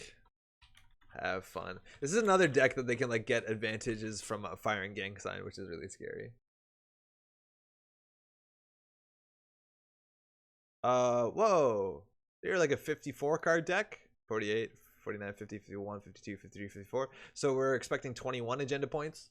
Or is it 22? I think it's 22. Fuck. It looks like this is either acid spam or any sort of weird trap stuff. So Fisk is really bad. Hacktivist is really good, and Gravedigger is really good in this matchup. So we want to find our one of Scrubber. We want to find Hacktivist off the top. That being said, they can score through it. But it looks like they're just going to be jamming a lot. The gang sign's also probably pretty bad. Yeah, it's going to be rough. It's going to be real rough. Going to go slow. I was playing someone on JNet the other day and noticed that like half had like a 60 card deck. Yeah. Oh, fuck. Okay, that seems a bit more honest than I was expecting it to be. 54 card deck, though. It's hard to mill them. G's off the top. Or, sorry, not off the top, but being rezzed. Man, Hacktivist looking less good now. They don't have a lot of credits, though, which is kind of cool. I don't want to play against veterans. Oh, that's kind of shitty. All right, and probably the best thing against Gangside is just to jam your agendas on the table. Are they going to punish us for running? I don't know. I definitely don't want to fisk someone with only 2 cards in hand. And if Gangside finds more agendas, it's even better for them. And they're icing a single, which I don't know if they can afford the res. I think actually we have to definitely trash the Adonis campaign no matter what goes on. Unfortunately, we just don't have enough money to get the Gravedigger down and do it too. We'll draw once, maybe credit. That's pretty rough. We're definitely going to trash this. This is the next thing we get down to because that's definitely a win condition. We'll just gain 3, throw this out. They might be on Kronos. They probably are on Kronos. A lot of these like really horizontal decks are on Kronos. Like a lot of 1-point agendas. It's like a really good utility agenda in the modern meta. So we might just lose that and then we can't break killers. Might be an issue. Didn't fight in the Martian War just to take their crap. I survived Mumbad for this.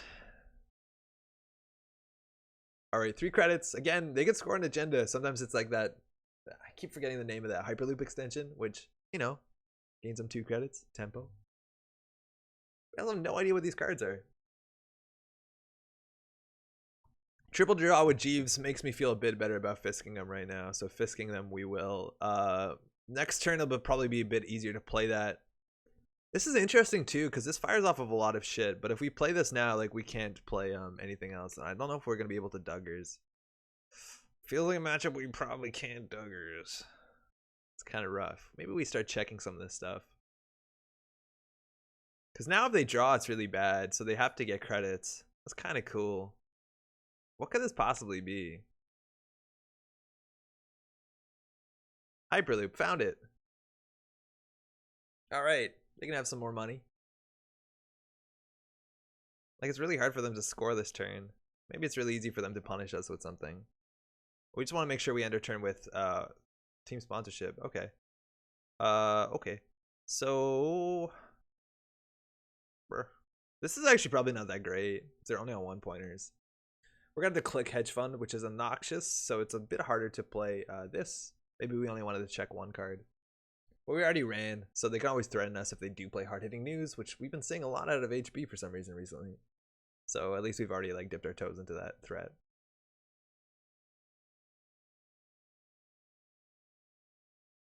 Holding 9 cards in hand is kind of difficult. It looks like they're going to triple advance team sponsorship. They're going to be throwing out a lot of stuff. Team sponsorship, going to be able to reinstall a card from hand? Oh, fuck. Jeeves fired. Double team sponsorship. Let's go. They could have got another token on this, but they're choosing the Vitruvius, which if they just want to reinstall this, is about the same. Now, they have to do theirs first before we gang sign, so I think we get the better deal a lot of times. And they have 4 credits. Could be a Meridian. I've seen a lot of Meridian. Yo, Patrick, how's it going, man? Welcome. Hope your Thursday night's going okay. 2 teams installed. Again, they don't have a lot of money. Oh, they're icing up 1 team sponsorship. That's fine. And they're doing that from HQ. So like this is only giving them clicks, not recursion, which is good to hear. And if they res this, they go down to few credits. So then we could probably contest this. This is the next thing we want to trash. I think we really want to find that. We really need to find a scrubber. A scrubber plus this thing would be like really, really strong. I landed an internship at FFG this winter, but my GF can't come with me. Very sad. I expect to be a very good thing. That's mixed though. That's still really cool. What kind of internship you doing? How long are you there? Card from hand, hit a Hyperloop. This doesn't. What kind of internship you got? That's really exciting though. So these are both new. They suddenly have 11 credits because we gave them a couple credits. Fuck. Product development, 3 months. What does that mean? That's making stuff, I take it? Feels bad. What we're doing, I mean, that feels bad. I think we want to get this down and start like going. Gotta do something. The turntable is seeming a bit better now. Dolmies. Bananas chafing. How's it going? Welcome. How you doing? They could definitely score here, and if they score, they just like snowballs a lot worse. Like this, that all this team sponsorships are fire. It lets them like deal with the Fisk relatively elegantly, so they can just install the things instead of throwing them out. This easily could be another Vitruvius, which would be kind of a nightmare. Sounds to me like what Damon Lucas box did. Seems very cool. That's definitely very cool. Congrats for that. 3 months is not too bad. Obviously being separated from anybody. Ooh. Ooh. That's the first. Obviously love it, yeah. Dominus, I love your videos. Hey, glad you like them. Glad you're digging them. Welcome to the stream. I think we need to cut the populist rallies and CD resources and put in some real draw. Well, this is actually pretty good. The thing is, like, there's not much other draw we can add. Like, it's just I've had worse on top of this, which I think maybe But like this is actually really good in the matchups. It's good. They are fucking tempoing out. Like they're just fuck. Like this is going so poorly for us. Like the thing that would be really good is really bad in this matchup. Earthrise is way too expensive for this deck. We can't pay 4 credits for 6. Way too much money. Oh, this is miserable.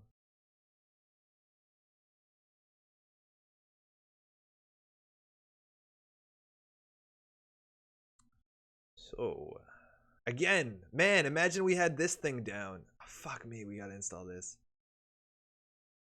Yeah, if we had this down, they're playing domestic sleepers. It's so easy. Inject. Okay, we got the scrubber. We're good to go. We'll play this. We'll play the scrubber. We'll trash one thing.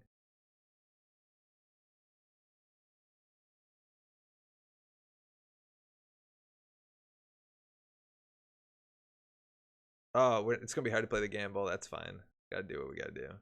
It's gonna be really hard to play the gamble. It's fine. It's fine. It's fine. It's fine. Whew. Peripheral is already really good for you. It is, but it's influence. Like at that point, we have to start cutting like the core concepts of the deck. If we had the turntable down last turn, man, this would have been a much different game. They're already on game point, maybe. Hopefully it's a 1-pointer. It is. This actually doesn't do anything against our deck. Oh, from their heap? Yeah, I guess it does something somewhat sometimes. What game is it? I don't know exactly what you mean, Thomas. This is like maybe our 5th or 6th game. Corporate Town. That's scary. Love Eddie Kim. Did you see the post about him on the subreddit? Yeah, I did. Okay. I think we just got to go all in. We got to get this exchanged. I think we want to click 1 to get this down next turn. We want to definitely trash things. Trashing the Jeeves also is pretty good. Eventually, we're going to lose these cards to Corporate Town, but it's probably not that bad. I think we can leave the Jeeves 1 turn. We just need to get more accesses. We also could mill and then run R&D. It's probably better so we don't ever mill the same card. I don't think we're going to be selective about our mills. We're just going to mill whatever we can. What? No one says 10? I'm not sure what you mean. Off the top, that's a Turing. That's something we can technically deal with.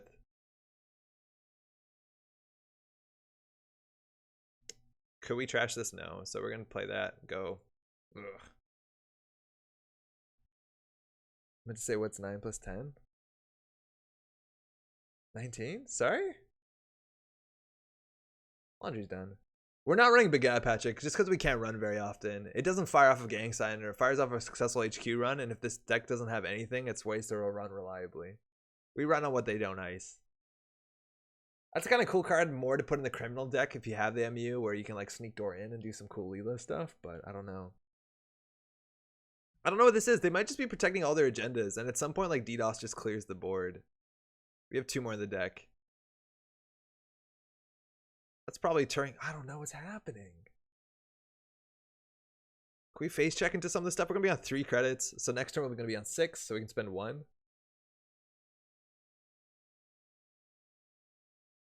That's most definitely the what's it called? The Giordano Memorial Grid. If we run here and they res a Turing, it's pretty fine for us. I think we're gonna check this. If this is an Architect, it's a bit annoying. A lot of their cards didn't get thrown out. Man, team sponsorship. Yeah, it's a Turing. That's fine. We could definitely click through this. It wouldn't be the worst. I don't know what else we do on this turn. I think we actually might want to consider clicking through this.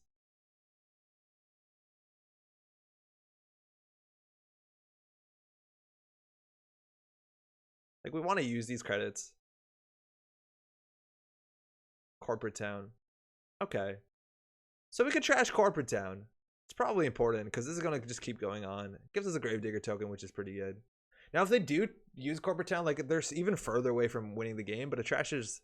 Oh, fuck. Tech Startup. That actually gives us another token if they use this. It gives us another Gravedigger token. If they find another Corporate Town here, like, they can't use it this turn because it wasn't on the table. He seemed like a robot, Lamau.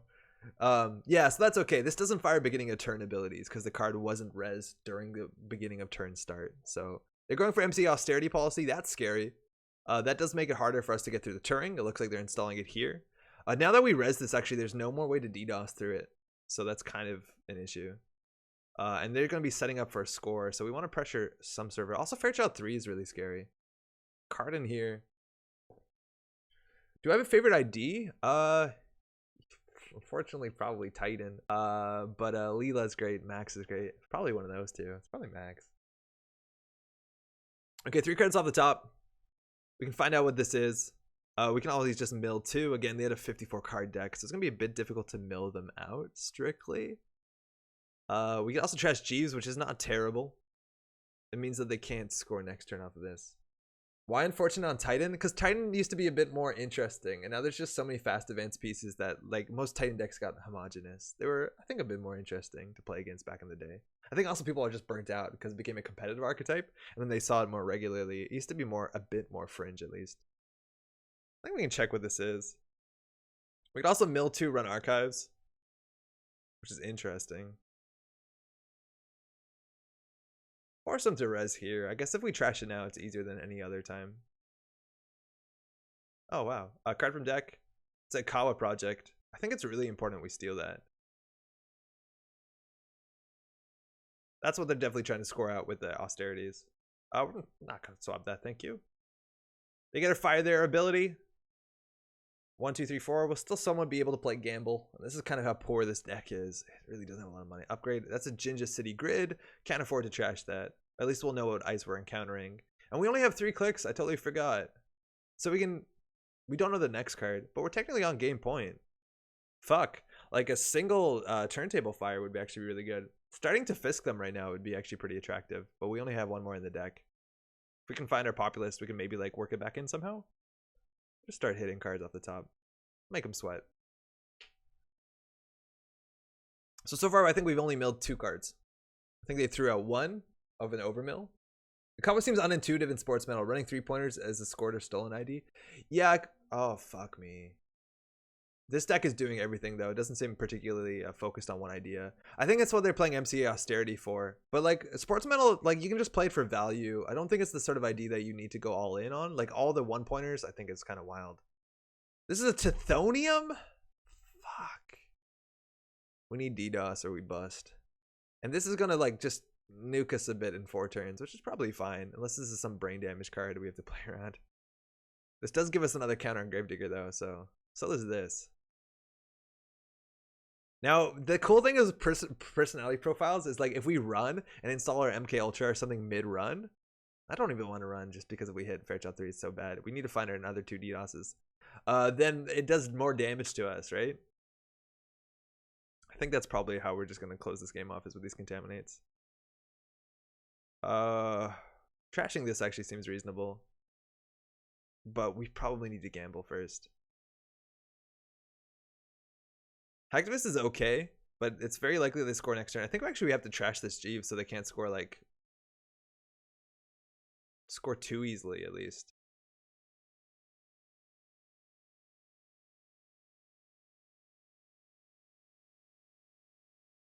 Next turn will be on 4. That's probably fine. We have a CD. Scrubber is CD. They might be on punitive. Maybe. Because they're doing damage as well. They score out 2, 3, 4, 5, 6, 7. Oh, we could just lose. If we didn't trust the Jeeves, there's a big chance that we just lose. Right? Because they could have scored out the 5-3. If they have a biotic, we just lose. If this is like work crew or whatever it's called, we just lose. So I'm assuming they have the Kawa in hand. They're going for it. 5 clicks. Res team sponsorship. Install. 1, 2, 3.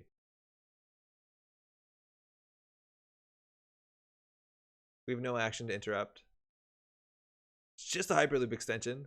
Single fire of Gang Sign. They can choose to draw first too if they need to like dilute, but it's pretty scary to draw into a Gang Sign. Probably we just mill 3 times run archives. Man, we just needed that gang. We need this down earlier. We would have got that swap. Man, these are such a liability in their deck. Actually, they can't really. Yeah, I don't know. We need to steal them. So 2 team sponsorships fire. This is from archives. It's a hidden card too, which is really annoying. And we only have 3 clicks next turn, so we can't even check through this. I think this is from archives as well. Yeah, they're both from archives. Can't steal the Kawa project from hand. So if we didn't trash that Jeeves, we would have lost right there. We don't have the clicks, let alone the credit to steal. And so one of the milled cards was an ice. One of the other milled cards seemed to actually might have been an agenda. And we have to remember, this is going to do 4 damage to us.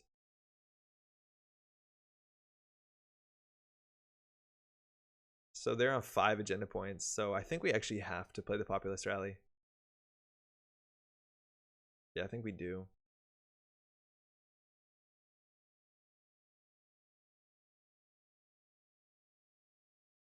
Okay.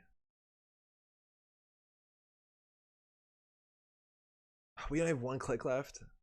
Fuck. Guess we keep milling. Oh, this is really bad. I don't feel like we're in control of this game at all.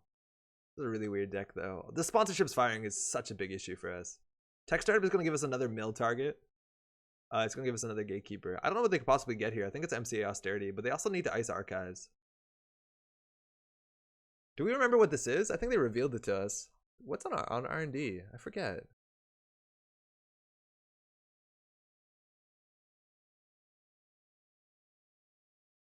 What's on R&D? Does anyone remember? Tithonium. Oh yeah, Tithonium. 100% Tithonium. Thank you. And running to Tithonium might not even be that bad, right? Because they have to forfeit an agenda, which costs them, like, buys us a turn in a lot of ways, or like maybe more than 1 turn.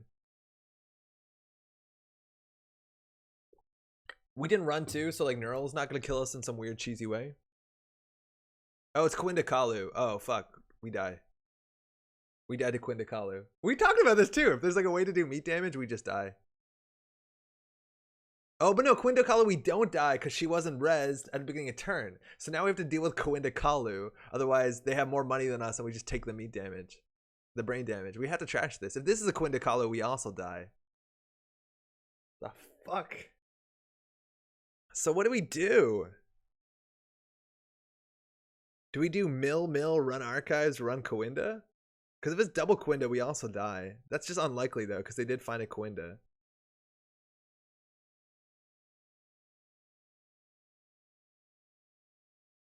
This lets us steal to the... Oh, we found it. Yeah. This lets us steal the Ikawa. So that's always the right order to do it.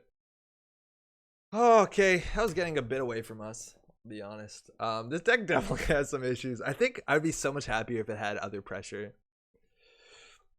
Interesting deck. Like the older versions that we have that we played, like things like Plague Doctor, also ran like the full combo of like Congo Mato Gubahali, so that they could actually interact and they could rush and be like, oh, I see you rushing, I'm gonna install these and like go.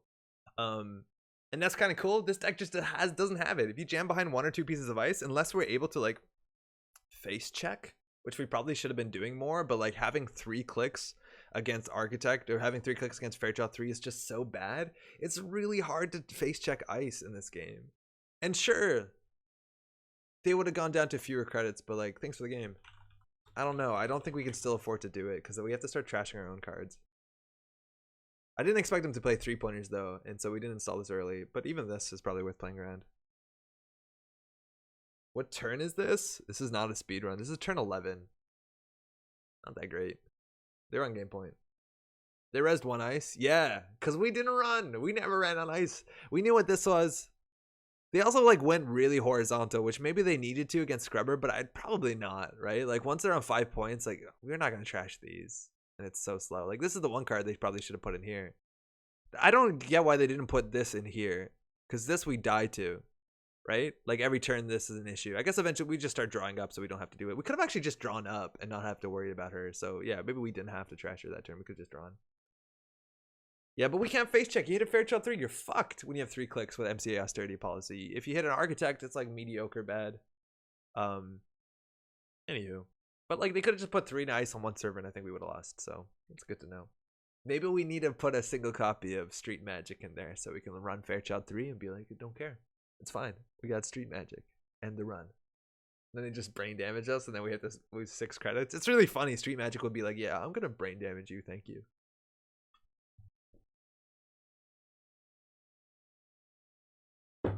Anywho, that's all for tonight.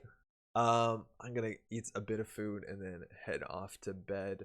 Again, if you're in around the area, Saturday we have a GNK at BD Cosmos. It's at 1 o'clock. Drop by. It should be a fun time. And of course, I think you'll hear an article about it, I'm assuming. But otherwise, on Facebook, there is, I think it's in 2 weeks now, there is the GNK. Not a GNK, but like a tournament, online tournament. It's totally free. There's multiple days, so you can choose when to join up. It's only on JNet. There's prize support. For a single core set. Single system core for Nisei's running. So check that out. We will be commentating day 2. I don't know if you get to pick what day you want to play in. I assume you get to pick what day you play in, but do join that if you want. And we'll be making some content to address system core meta in a week or so, probably. That's me. I'm gonna head to sleep. Thanks so much to all the people we played games against. Thanks to everyone in chat. Hopefully you're having a good week. Hopefully you have another good week. We'll be back next week, same time, same place. That's generally how it works. And that's largely it. Enjoy the winter. It's starting to get real winter here, huh? Night.